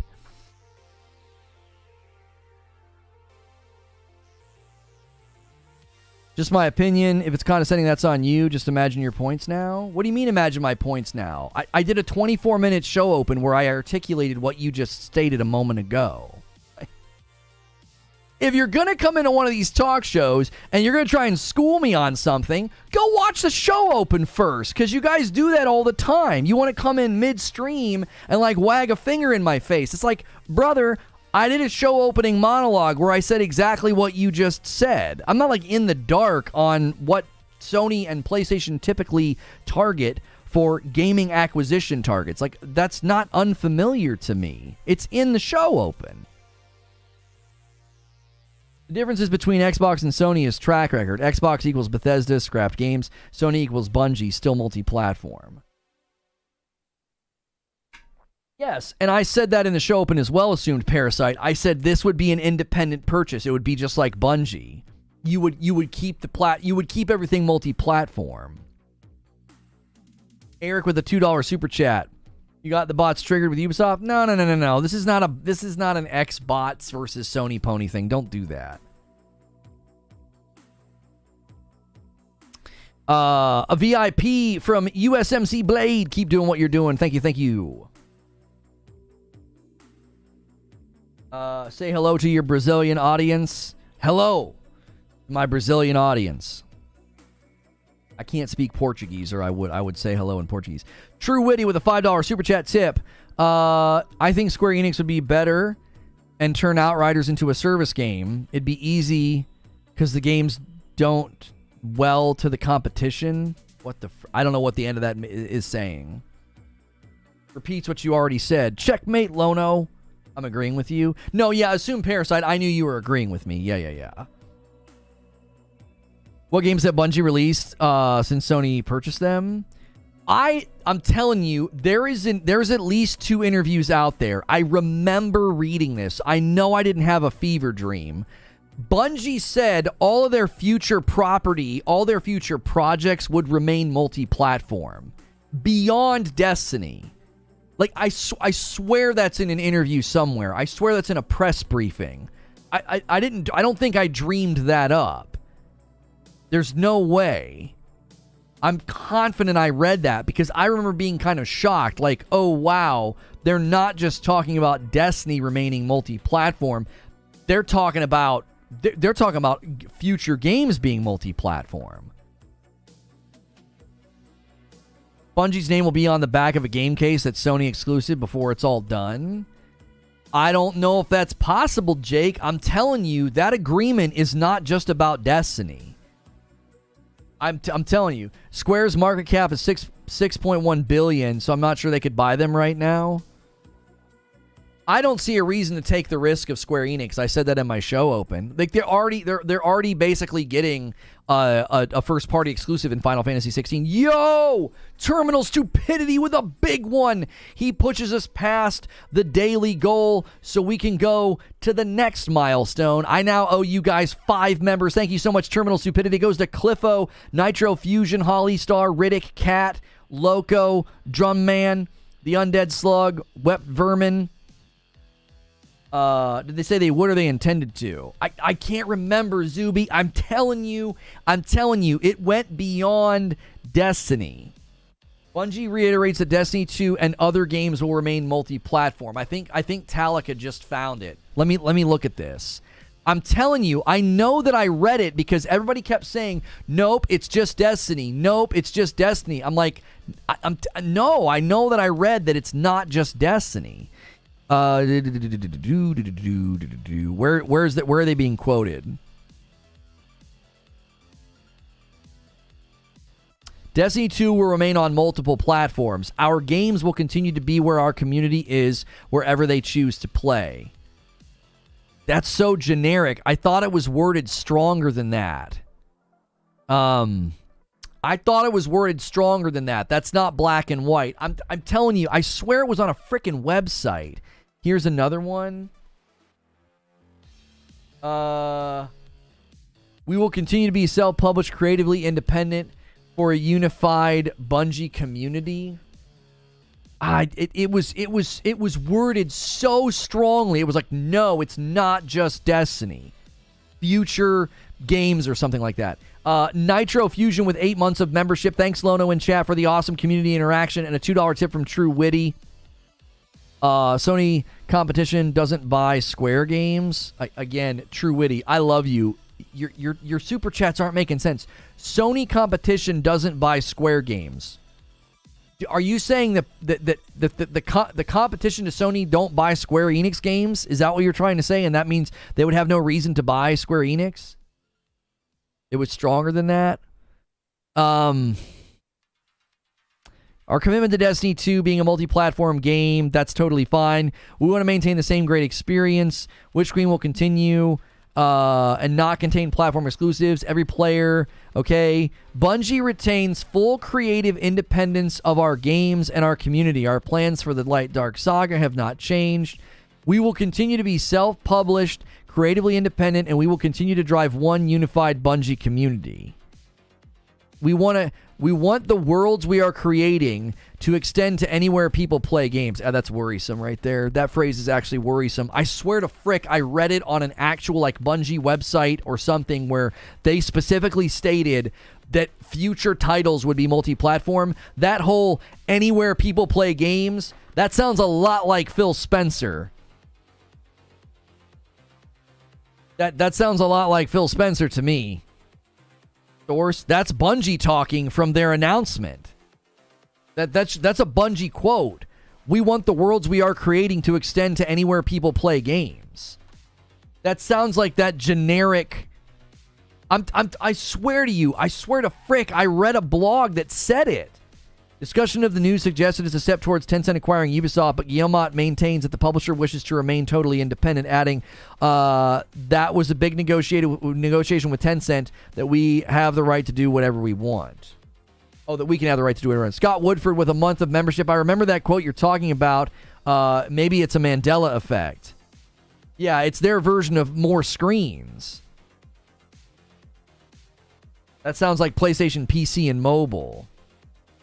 The wording was pretty strong. We had an article and a video clip. I'm telling you, we had a clip that was like, all future Bungie titles will remain multi-platform. It was like that strong. I swear to you.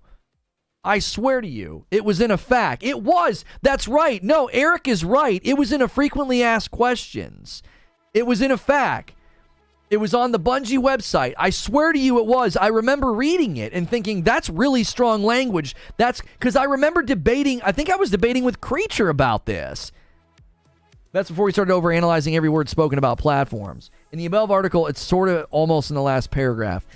It was on Bungie.net. It was Bungie.net, Sony acquisition. Here we go. Let me see if the word. No, it's not here. It was. I'm telling you, it was like a frequently asked questions. We remain in charge of our destiny. One shared vision. Self-published. Oh, this is the PlayStation thing. Yeah. This might be it. This might be it.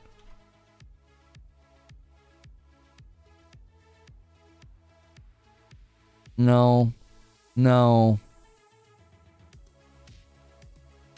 Right here. Bungie has future games in development. This is on the official Bungie website. Bungie has future games in development. Will they now become PlayStation exclusives? No. We want the worlds we are creating to extend anywhere people play games. We will continue to be self-published, creatively independent, and we will continue to drive one unified Bungie community. Okay, so right here, this does sound hyper generic, but it's in response to this question. Bungie has future games in development. Will they now become PlayStation exclusives?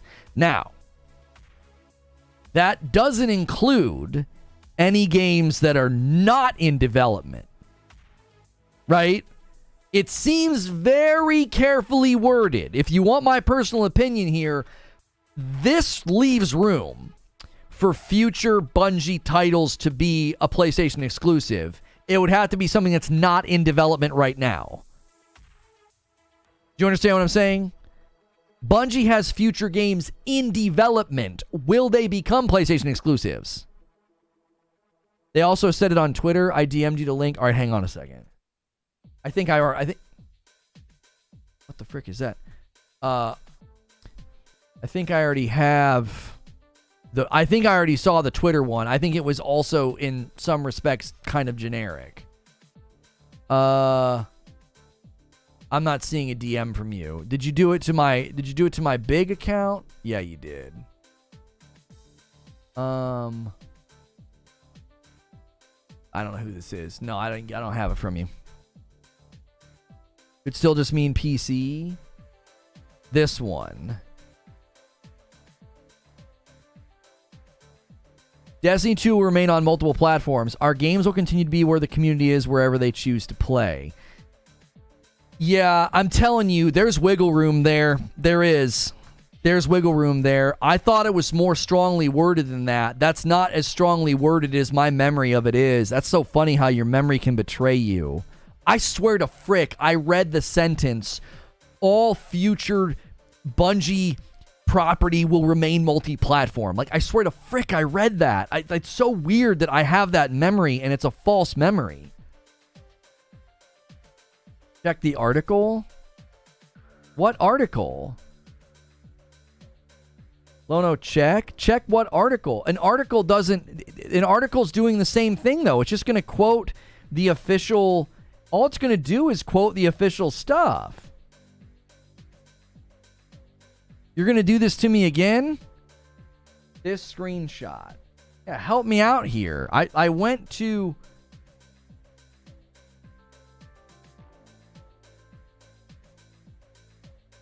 Bungie reiterates that Destiny 2 and other games will remain multi-platform. Yeah, but you see, the problem is with that. Yeah, they're phrasing it. They're phrasing it in a way that Bungie doesn't phrase it, Murph. That's the problem. PlayStation blog, apparently. Oh, it's the PlayStation blog. I was like, dude, I swear to frick, I read this. I know that I did. PlayStation.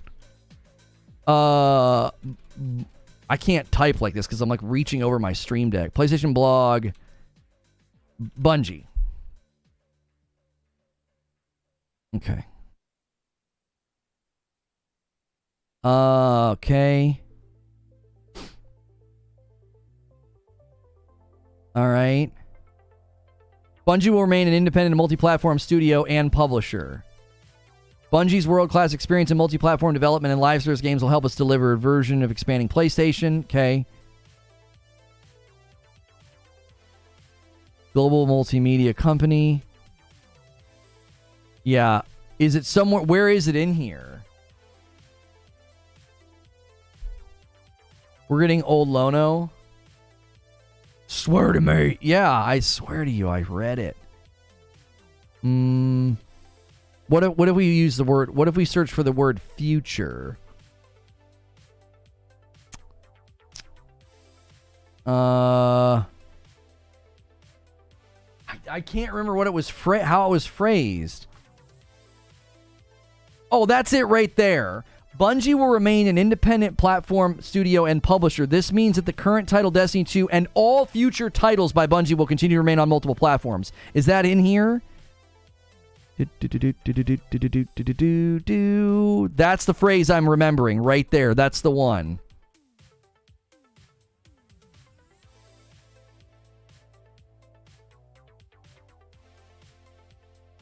Where did you pull that from? It's the first sentence? Yeah, but the first sentence doesn't say what he just put in chat.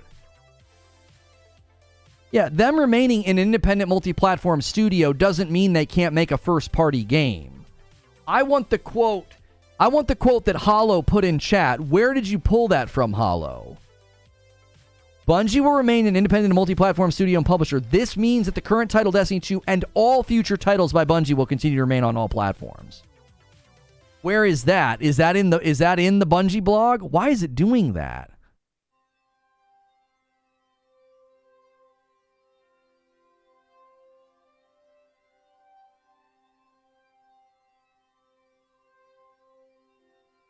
It's from an interview with Jim Ryan himself.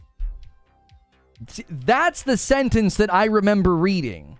That sentence that Hollow put in chat, that's the one, because it says, that's what, remember how I told you it went beyond Destiny? That's what that sentence does. This means that the current title Destiny 2 and all future titles by Bungie will continue to remain on all platforms. Multiple platforms doesn't eat multiple consoles. But it's an equivalency, Zubair. This means that the current title Destiny 2 and all future titles by Bungie, that's a group, will continue to remain on all platforms.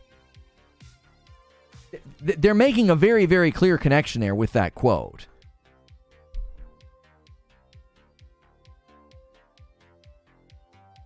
I'm sure they said only titles that were out or had been bought to the public eye will remain multi-platform, which are D2 and Matter. Beyond that, no, that's not what they said. No, we just read this. Bungie has future games in development.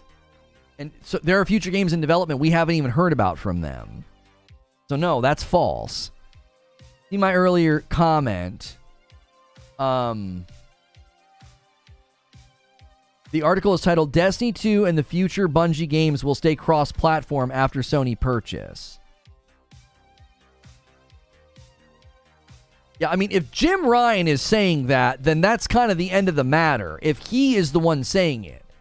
It's not some Bungie dev on Twitter saying it. Yo, thank you, Narwaffle, for gifting a membership, and it went to F the Cat. Bungie would be dumb to go exclusive. They hard up on money. Buy Bungie still leaves room for Bungie and Sony exclusives. That's a ridiculous thing to assert. Come on. It's not a direct quote. This is the closest I can find to the quote. That's what I'm saying. Are these articles saying something that they're not saying?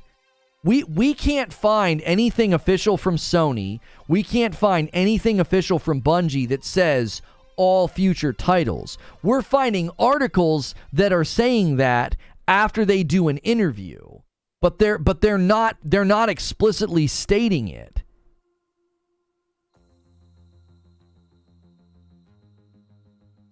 Hang on. Get the frick out of here, these stupid news sites. I don't... all that pop up every time. Oh, you want alerts? What? Who wants alerts from your site? First thing to say unequivocally is that Bungie will stay an independent multi-platform studio and publisher. Pete Parsons and I have spoken about many things over recent months, and this is one of the first and actual easiest and most straightforward conclusions we reached together.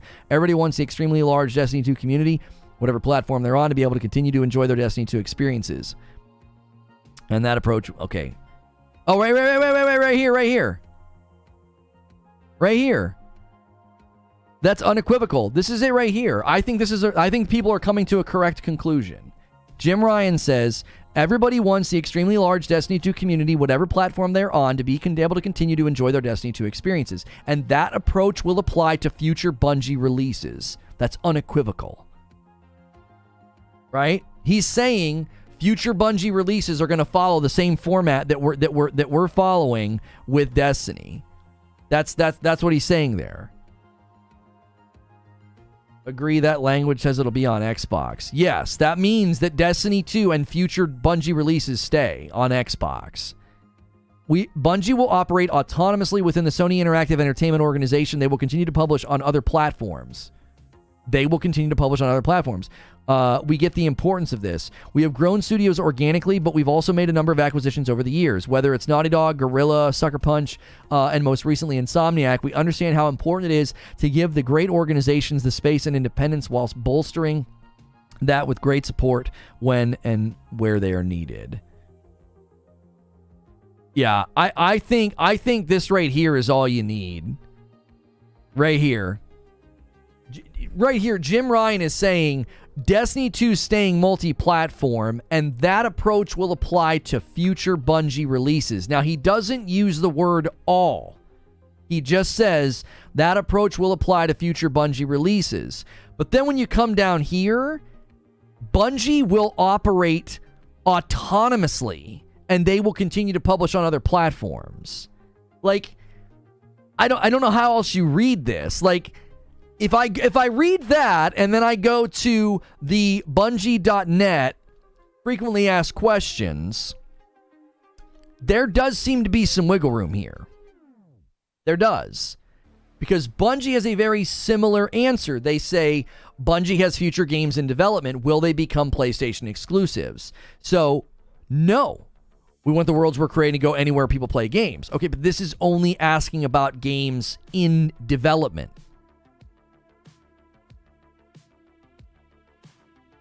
I'm telling you, I think there's wiggle room there. I'm having deja vu. This reminds me of when the ABK deal first started and people swearing COD would be exclusive. Companies want money. They want to stay on all platforms. The decision's up to Bungie.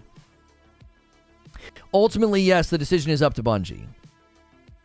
And I could see a world where Sony incentivizes them to make exclusive.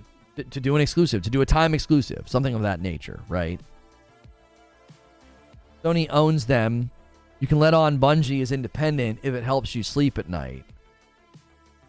I don't understand what you're saying, Paul. Sony owns them by way of a contract, and that contract has terms. Like, the contract has terms, and the terms state that they will operate autonomously. They will maintain their independence. So their ownership is only possible because of a contract that stipulates their autonomy within that ownership. I would love to see that contract language, says Zubair. If it's up to Bungie, then it could be wiggle room for a Series S. But that's up to Microsoft, Shelley. That's up to Microsoft. I don't think you can approach the Microsoft ecosystem and leave out the Series S. Could we get a few more likes on the video? We're having a really, really great start to the week and a strong day. Let's get 400 likes. Honestly, we should have 500 likes. There's been over 700 people here for close to 2 hours. That is extremely helpful when we have really, really good like ratio. It helps more people find the video. Series S becomes a bottleneck.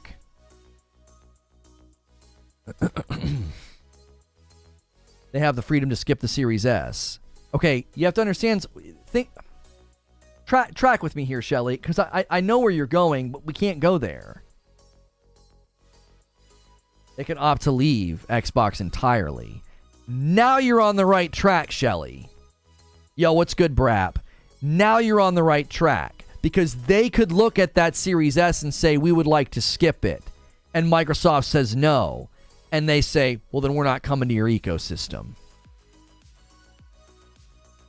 If Bungie operates autonomously and they have a future title and they really want to push graphics and they can't do it on the Series S, I'm telling you what, being under that Sony ownership, they might feel a certain kind of way about doing that. Like, oh yeah, we were committed to remaining multi-platform, but my gosh, we're going to have to put our game over there and do what to it?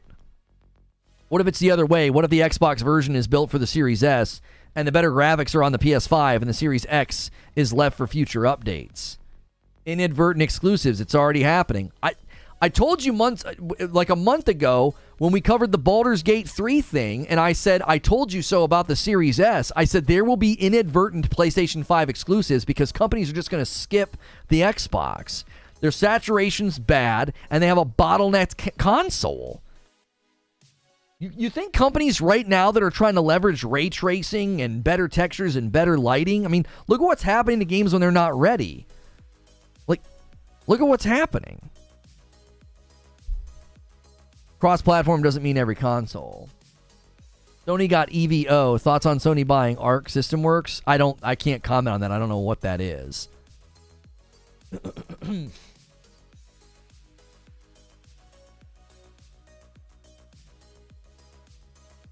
Very true. We're done now. We don't want to work on another 7 months getting it to work on the Series S.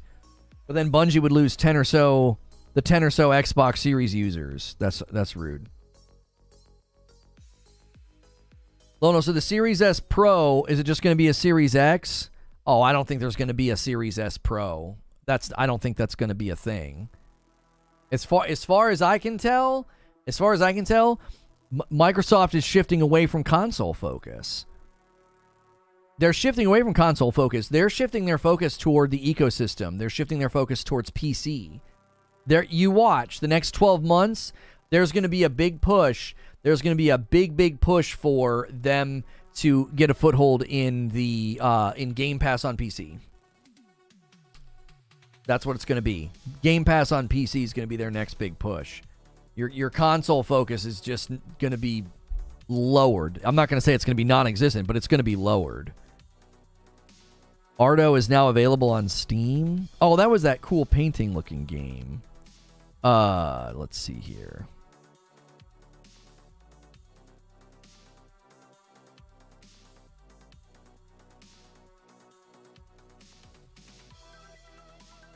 You can say Bungie is independent from PlayStation. They're not independent from Sony.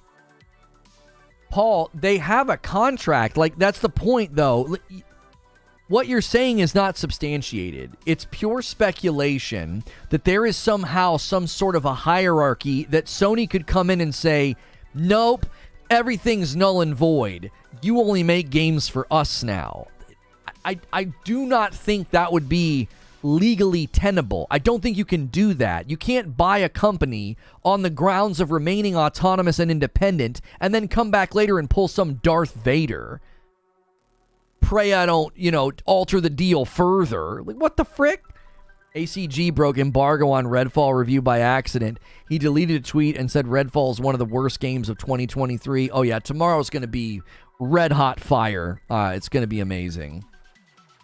You think the Steam Deck scared Microsoft out of the hardware market, especially with their PC Xbox merging plan? I don't think that had a factor, no.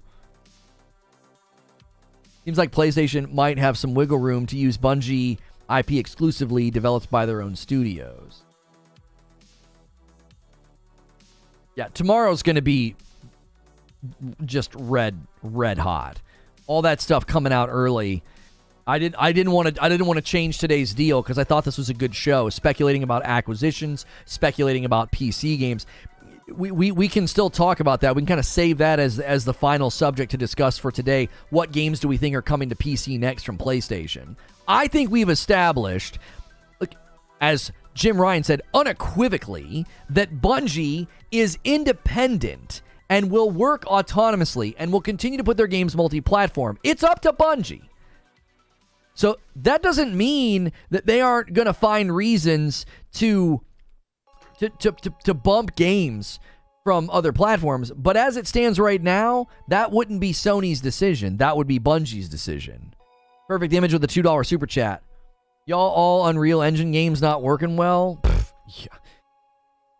I seriously think if a company as important as Bungie responded to, you must include Series S with a then we'll leave, then I say Microsoft would immediately be like, yeah, just kidding, you can just do the Series X. That's the thing, Derek. There's not a path forward in that equation that looks good. There is not a path forward in that equation that looks good. They either allow a game to be an inadvertent PlayStation 5 exclusive, or they allow part of their ecosystem to get skipped. You're choosing between a bat and a hockey stick. Both are going to hurt real bad when they hit you in the face. Yo, it's good, Brown Excellence.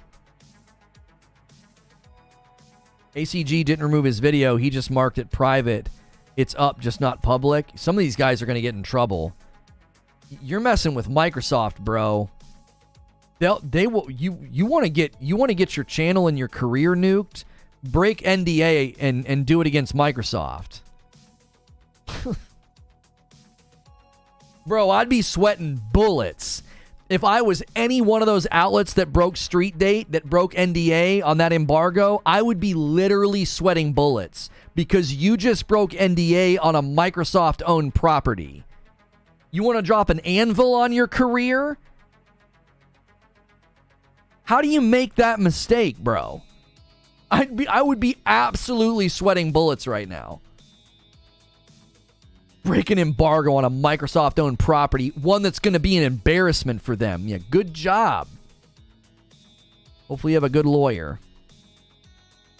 Do you remember when they first showed Demon Souls and said PC? Why were they advertising there? Demon Souls has to be soon on PC. ACG thought it was 11 a.m. Listen, man, if you're going to make that mistake, anytime I've ever had an embargo, I double and triple check it. Because I'm like, I don't want to make even the smallest of studios upset. I'm like, double, triple check. I go to Google. I do the time conversion. The one time I had like Creature double checking. I'm like, dude, double check this. Make sure I'm right. It's tomorrow at this time, right? And we both looked at the email. This is going to sound confusing, but if Bungie chooses to skip the Series S and pack their bags away from Xbox, they're not really a PS exclusive. They're just not on Xbox. Like you said, inadvertent. That's exactly right. I know you don't care for Destiny 2, but did you hear about the streamer who broke NDA with Bungie? Leaked all their content for a few years? Yeah.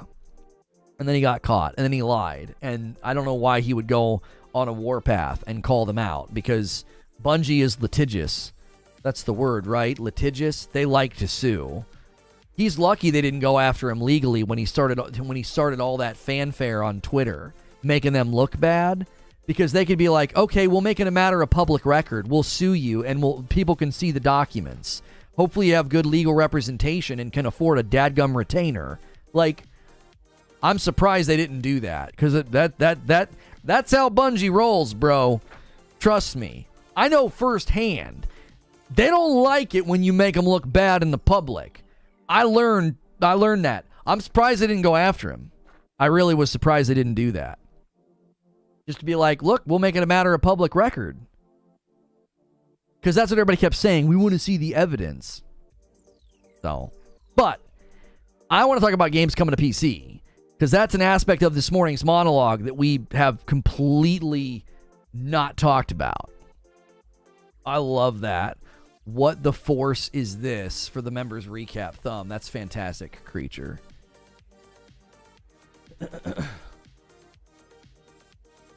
So, I outlined Ghost of Tsushima, Horizon Forbidden West, and Ragnarok. Now, in chat, Shelly's saying Demon Souls, coming to PC next or whatever.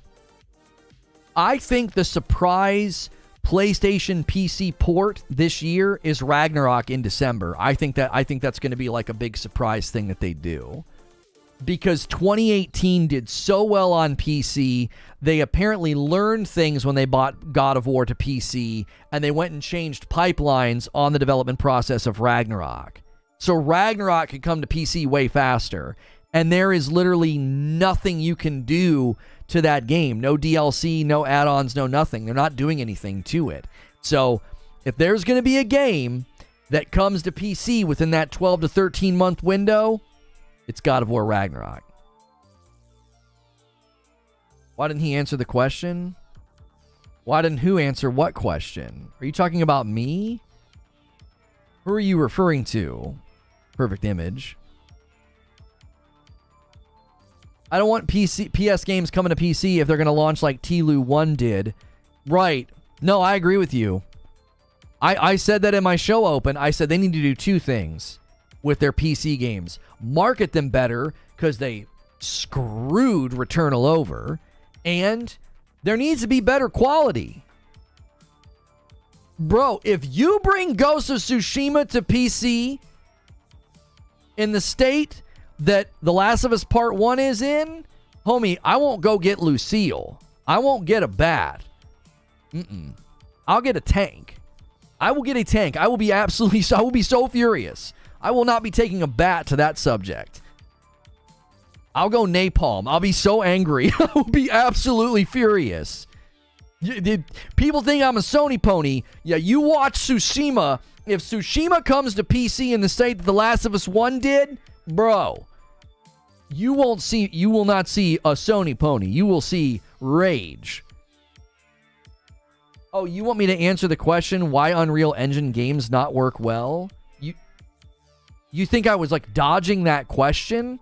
Homie, I don't know. I don't know what the developers are doing. They're Unreal games that run incredibly well. I don't know. I don't know what you want me to say. I love the smell of burnt Tsushima in the morning. Lono, have you noticed that every PS5 only game that comes to PC ends up being a mess? Callisto, that wasn't a PS5 only game. Forspoken, that wasn't a PS5 only game. Returnal was not a mess. Returnal got high praise. Go look at the Digital Foundry reviews. Returnal had some bugs that were patched in the first week. Returnal was not a mess. Returnal got zero marketing. Star Wars, are you saying the next gen only? Is that what you're saying? Because Callisto was not PS5 only. Neither was Star Wars. Star Wars was multi-platform. You're saying the next gen games are the ones that's struggling.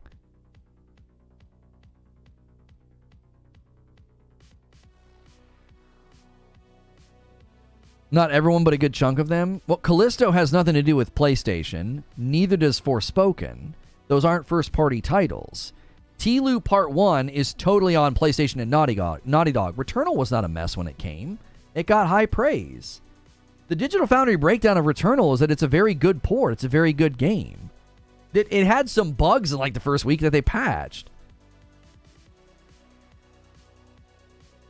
Callisto and Forspoken are not on PS4. Right. What you're trying to point to is all the games that come to PC that are next-gen only, they seem to be struggling. You linked it to the PS5, and I was like, what the frick? That has nothing to do with the PS5. They literally released the wrong version of Callisto. Yeah. Yeah, like, I don't even think of Xbox, my bad, but yeah, the next-gen, as in all the games that aren't on PS4. Well, there's a flaw with what you're saying, because Horizon Zero Dawn struggled as well when it first came. It took a while for them to get that one to run well. Days Gone port to PC was solid. God of War 2018 port to PC was solid. And Returnal was a good port.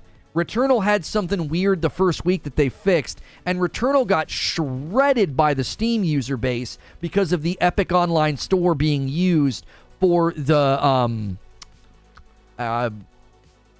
dadgum co-op, and everybody thought that it ghost installed the Epic Game Store.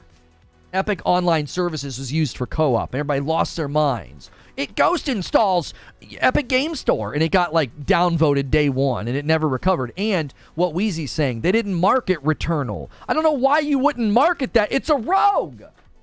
It's a rogue. Yeah, Uncharted was fine. Uncharted had something with a mouse stutter that I don't know if that ever got fixed. Yeah, the Spider-Man PC port was great. The Miles Morales PC port was great.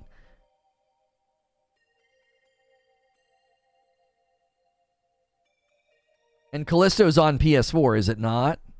Yeah, Callisto's on last gen, so that kind of hurts. That hurts what you're saying. There's a very tenuous trend there, Shelley, not one that I think is substantive.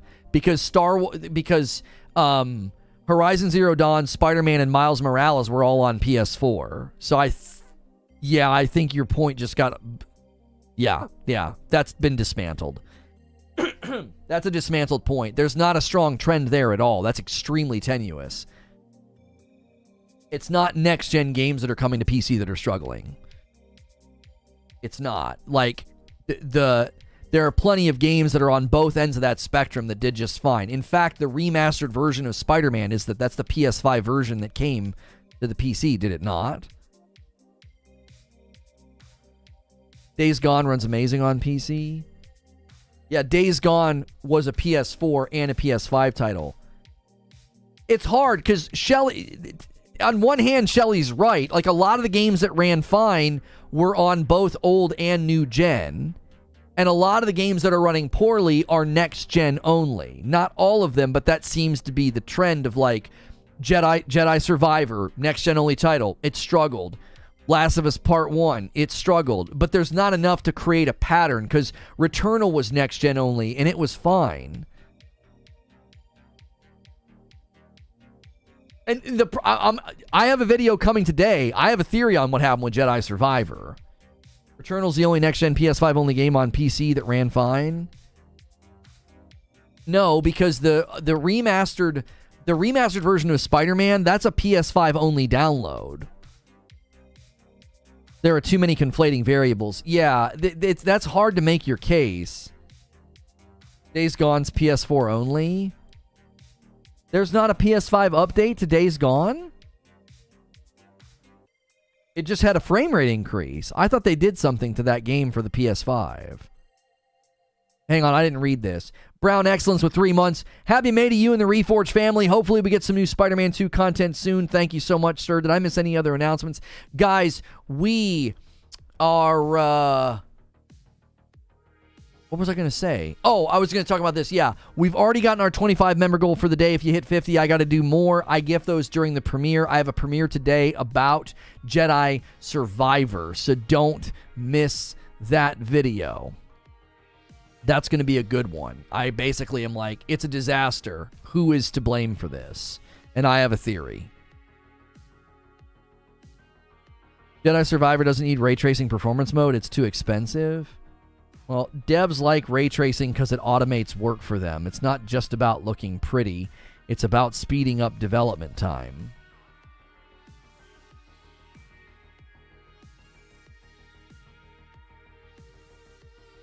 But the Spider-Man and Uncharted remaster isn't a remake built from the ground up for PS5, though, is it? So I don't think that's fair evidence. Yes, there are PS5 versions, but they're no TLU. Okay, TLU Part 1 is PS5 only, and Returnal's PS5 only. What else do you have to enumerate your pattern?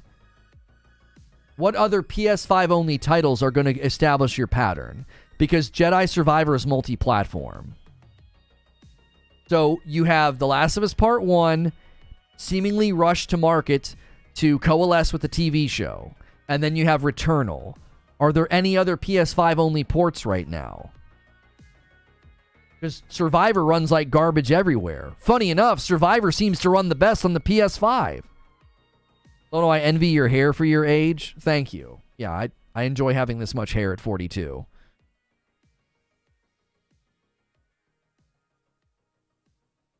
You think using games like Jedi Survivor is an argument in your favor? I don't think Shelly has an axe to grind. Let's all calm down. I think Shelly was just trying to make an observation that it seems like the next gen titles are struggling with their PC ports and the older titles didn't struggle. I think that's the point that Shelly was trying to make. I don't think Shelly's in here grinding an axe.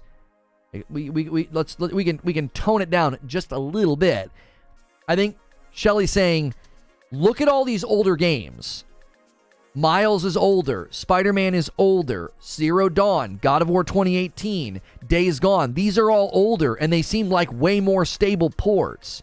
And then you have newer games that are struggling. Returnal needed patch within the first week. It's fine. Last of Us Part 1, a disaster. Jedi Survivor, a disaster.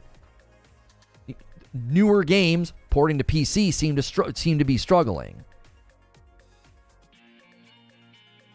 Yeah, see, Shelly's saying it. Jedi Survivor doesn't have an Xbox One version. What Shelly's trying to say is not anti-PS5. She's saying, listen, the newer titles, the next-gen only titles, they seem to be struggling with their PC ports. But I don't think Jedi Survivor is a great example because it runs poorly everywhere. I think that's just a bad game, Shelly. Shelly, if Survivor ran beautifully and perfectly on PS5 and the Series X, you'd have a case. But you don't have a case because it runs bad on those platforms anyway. It would be like using Gotham Knights or Plague Tale Requiem as an example. Those games ran like dog water everywhere. Sackboy ran fine. It wasn't commercially successful because it's primarily a PlayStation property. I don't think people on PC had a clue what it was.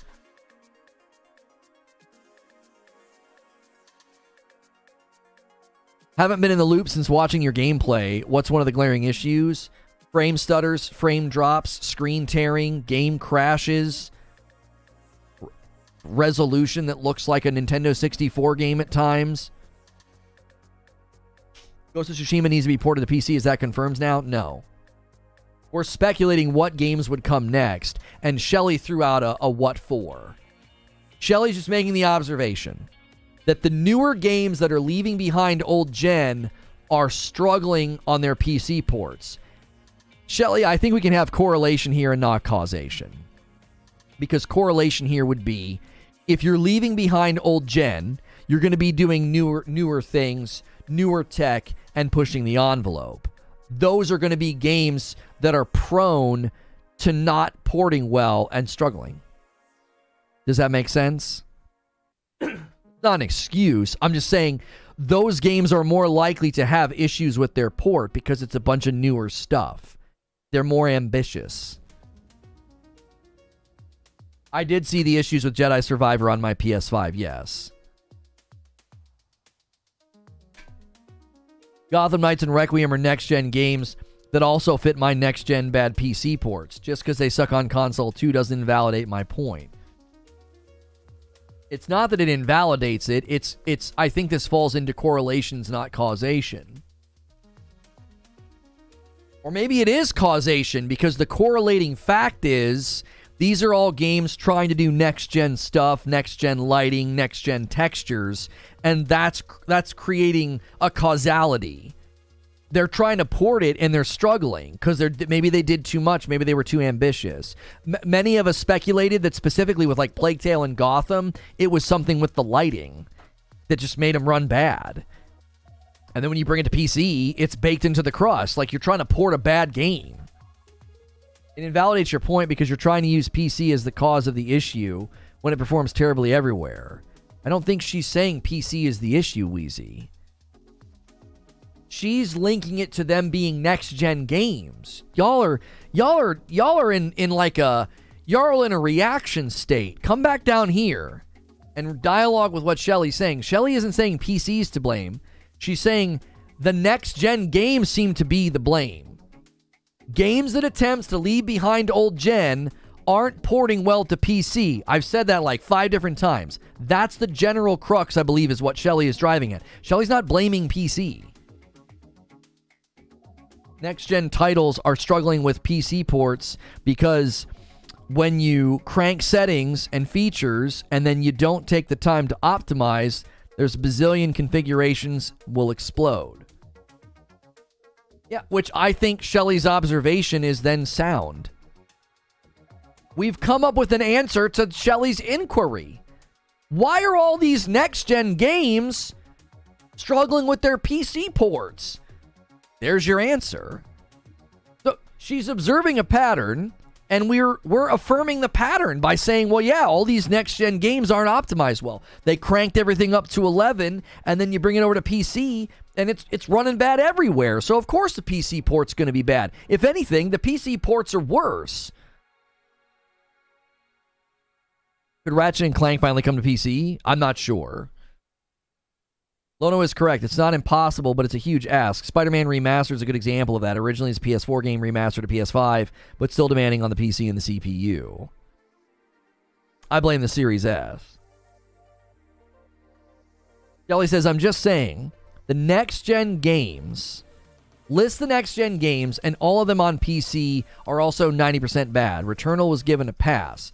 Gotham to Jedi. Forspoken to Tlu. There's a pattern emerging. As we get more, this list grows. Right. Shelly's just pointing out that the next gen trajectory right now is that the next gen titles come to PC and they're ported poorly. What's the reason? They're not all in the same engine. We can't blame an engine. Tlu's not in the same engine as Jedi Survivor. They're not in the same engine. I don't think they are they? What's Tlu's engine? Because isn't Jedi Unreal?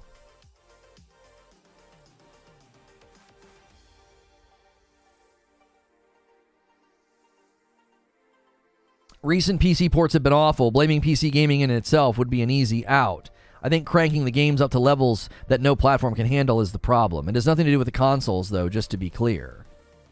I think we're just a little bit on guard for, like, finger pointing and blaming. I don't think Shelly's trying to blame a particular platform. Because you guys started defending the PS5, and she clarified and says, I'm not talking about the PS5, I'm talking about next-gen games. And then you thought she was trying to blame PC. I don't think she's trying to blame PC. She's trying to get to what's going on, what's happening.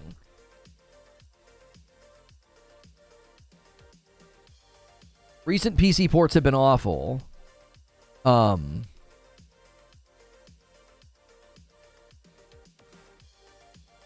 on.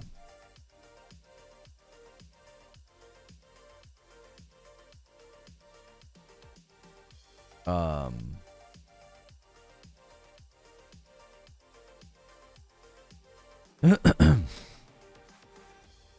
thing that's unique to next-gen games are SSDs, in my opinion. Maybe it's something to do with developing SSD.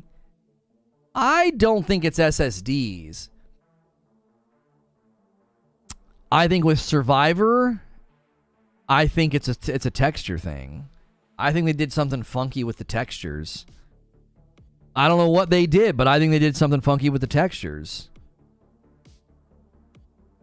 Why is the game install so dadgum big? Like, it's like you didn't optimize the textures. So they're all big, fat, heavy load times. And what are you doing? Why are you making all the... Why is the game install that big? Why? My gut says they did something weird with textures.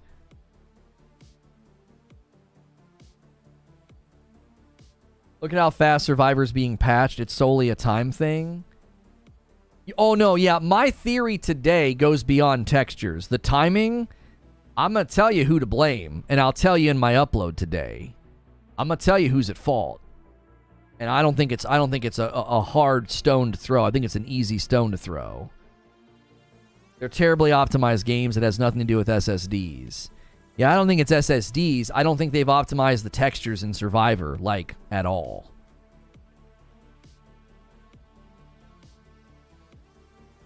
Jedi Survivor ran at 48 to 58 FPS on my PC.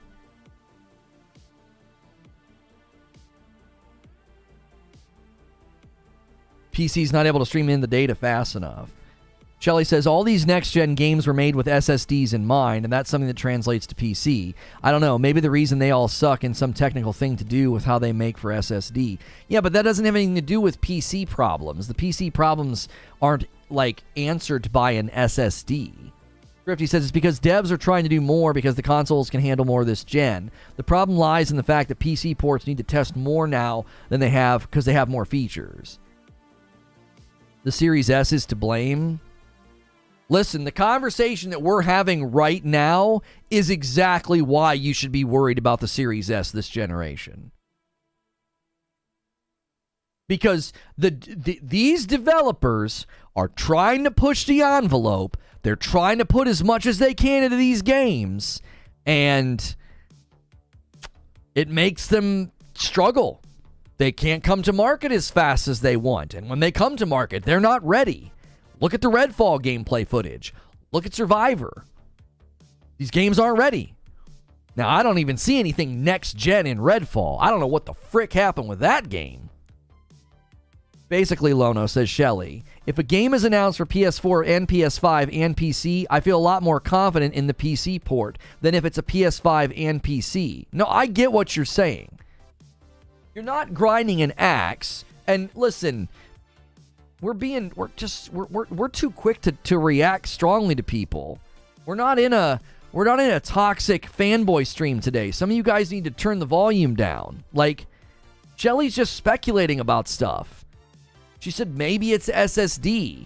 She's just throwing ideas out there. She's not arguing. She's not asserting. She's not making statements in bad faith.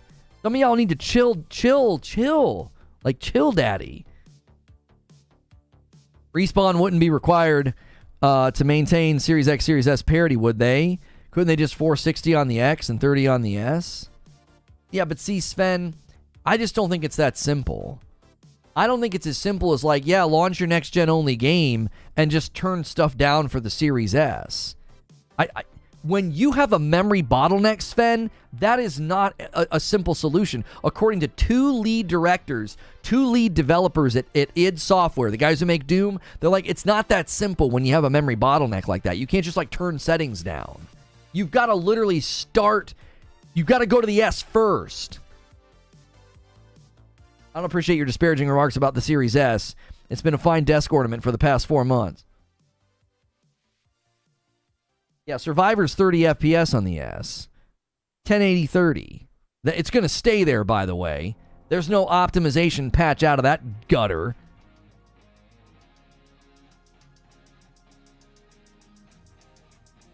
Jelly says, I'm not taking them personally. Y'all need to relax. I'm just spitballing. I do believe that this next-gen game pattern, and I do think we'll get more games that will continue that'll continue to happen. Titanfall 2 was released at 60 FPS on the PS4-based console. It was 1080 with no ray tracing or 4K textures. Respawn made this also. Yeah, Respawn and the makers of Doom. These are companies that know how to optimize. They've shown it time and time again. Time and time again they've shown they know how to optimize games. You know? Oh no. Hang on. Let me get out of here. Seriously, what was the point of the X? Yeah, exactly. Exactly. All right. Reuse this. Is this the right stuff? Yeah. $2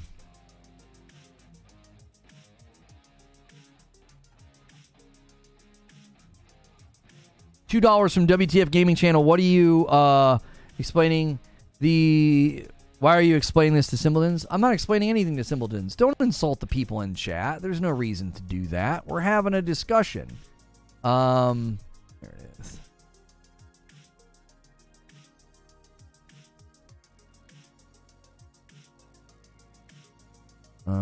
Members.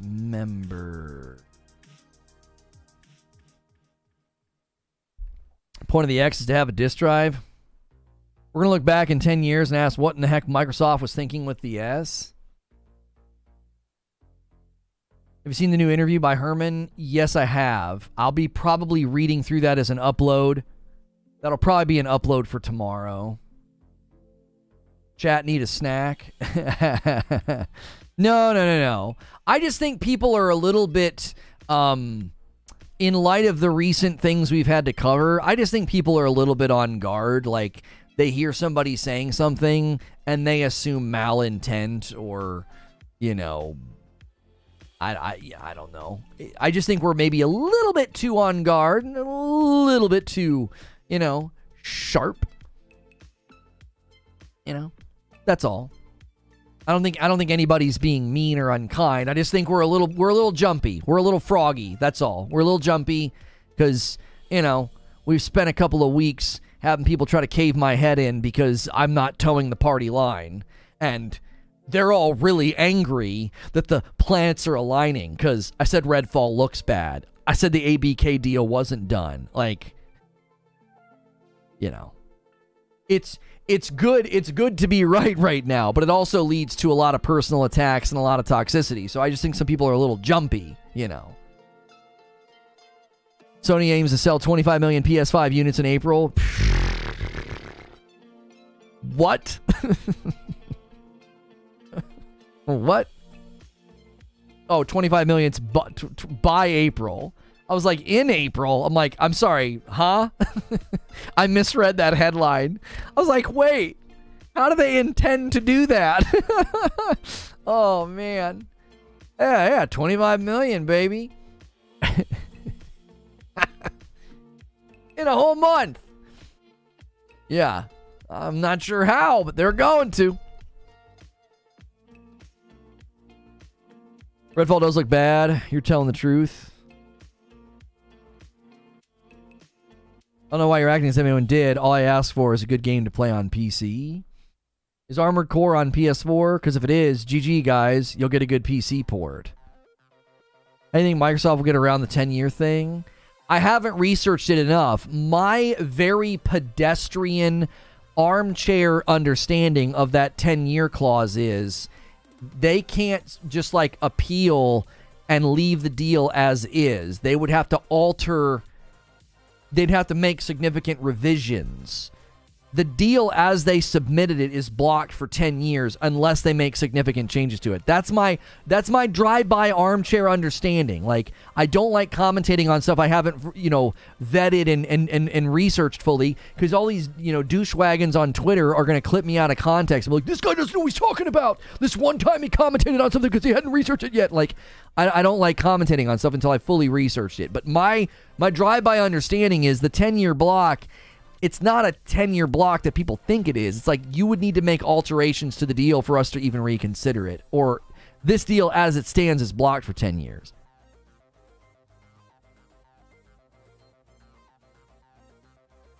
The 25 million goal seems way more doable given the PS5 will drop to the price of the digital version when they get rid of that disc drive.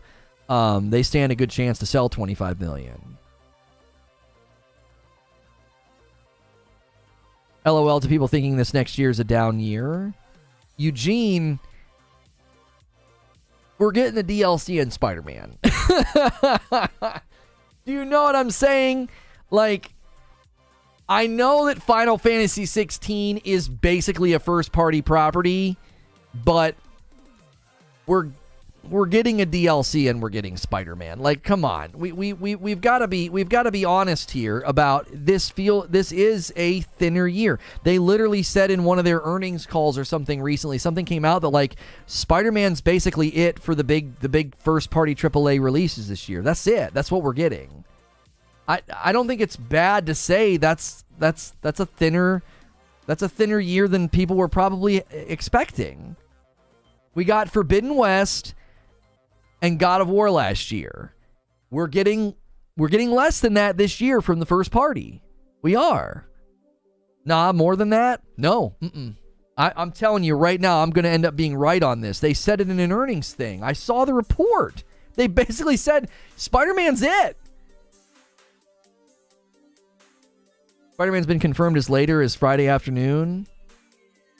Oh, are people trying to say Spider-Man is not coming?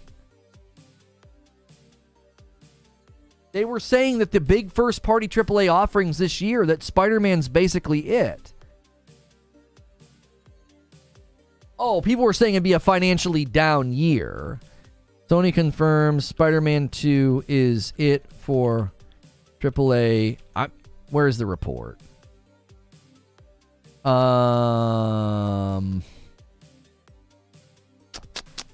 It was like a recent thing where they basically were like, this is it. This is it for our big first-party AAA. No more AAA this year. Third parties filling that gap. No, and that's fine. When we did our PlayStation Showcase stream, I said that. I was like, I think that Spider-Man's it for this year. I don't think they have any surprise things in their back pocket.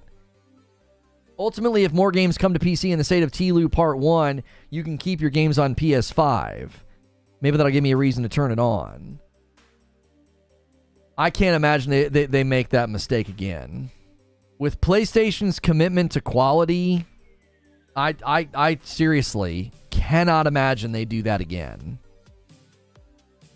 Can't imagine. The Sony quote isn't first-party games, it's first-party sales, which doesn't discount free live games from first-party, just saying.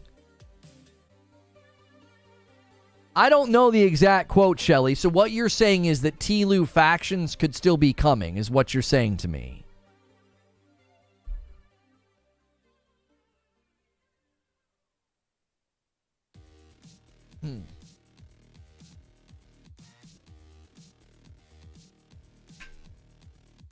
Agree, there's no other first-party games coming 2023. You can't see that happening again? I can? No. I think The Last of Us Part 1 was a unique situation because of the television show. I think they rushed that to market, which meant they went with Iron Galaxy instead of a better porting studio. They have great porting talent. I don't think that happens again. I don't. No way. Now, it could happen again if they do the same stupid thing of like, oh, well, this TV show's doing really well. Let's bring this thing to PC more quickly. But like, I can't see it happening with Ragnarok because they ported Ragnarok 2018 and it was rock solid. Ragnarok's built on the same architecture, and they even said they made changes to the pipeline of developing Ragnarok. So it will come to PC faster and arguably better in a more stable state, right? I don't think it'll happen to Ragnarok. I don't think it'll happen to Forbidden West, because again, the core of Forbidden West has already been moved with Zero Dawn. Tsushima, what engine is Tsushima on? I actually don't know. Ghost of Tsushima engine. I don't know if do we know what engine they put it on? Oh, Ghost of Tsushima is on a proprietary engine. Okay, that's a toss-up then. That's a toss-up. So I don't know then what they would maybe potentially be able to do with Tsushima. To be honest, I think they'd be dumb for Sony to drop additional first-party titles this year. Where would you put them? This year has been and will continue to be stacked. You also have to consider how well God of War 2018 did on PC commercially. God of War Ragnarok landing on PC in December would be a huge win for them. Ragnarok's a massive title, and it landing on PC would be a big, big win for them. Like, I don't think... They don't view it the way that we view it. They're not solely committed to, like, everything's about the PS5 anymore. There's also going to be a rhythm of PC games. Oh, they make the next Tsushima on UE5? I don't hope for that. No. Why would you go to UE5? Your proprietary engine, it looks and runs great. Are you kidding me? Look at the director's cut of Tsushima on the PS5. They don't need to switch engines. For crying out loud. Unreal 5's nice, but it's not a magic wand. We don't need to put every game in Unreal 5. And I'm somebody who likes Unreal 5 and thinks it's very promising. But Tsushima's in a proprietary engine. You would lose how good it feels and looks if you suddenly went to another engine. Ghost of Tsushima, Forbidden West, and Ragnarok. I think those are the next big three. I do. Yeah. I think we might get Tsushima first. And then Forbidden West, and then Ragnarok. Forbidden West, there's no reason to hold Forbidden West now back at this point. The DLC's out. It's done. What am I going to give money for Sony this year, except for Spider-Man? Final Fantasy 16, maybe.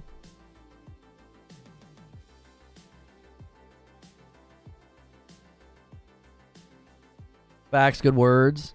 You also still need talent to fully utilize the engine.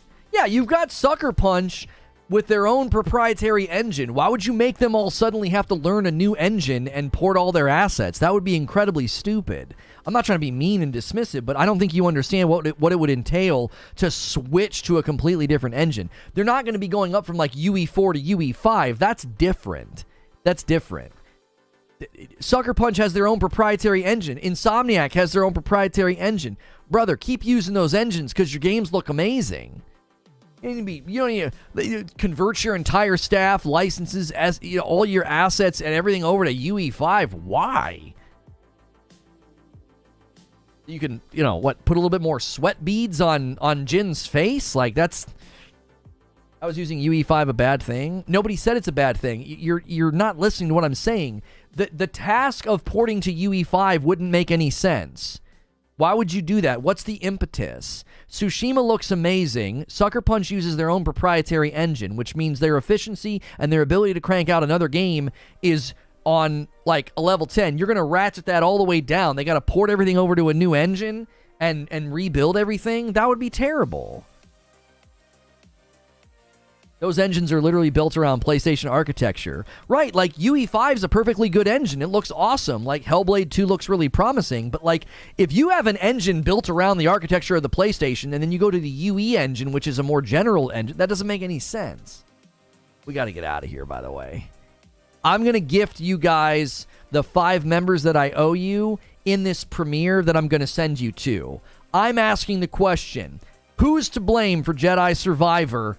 I've got an interesting theory. I want you to hear me out. Click the link in the chat to go over to this premiere or ride the redirect. Guys, click the like button on this video as we come to an end. We only need 10 more likes to hit 500. Let's get 500 likes on this live stream. Let's go check out this Jedi Survivor video, and then there'll be a debrief after for members. So click the link in chat or ride the redirect. I want you to hit the like button right now on this video, and then I'll see you over in the chat for my Survivor stream, my Survivor premiere.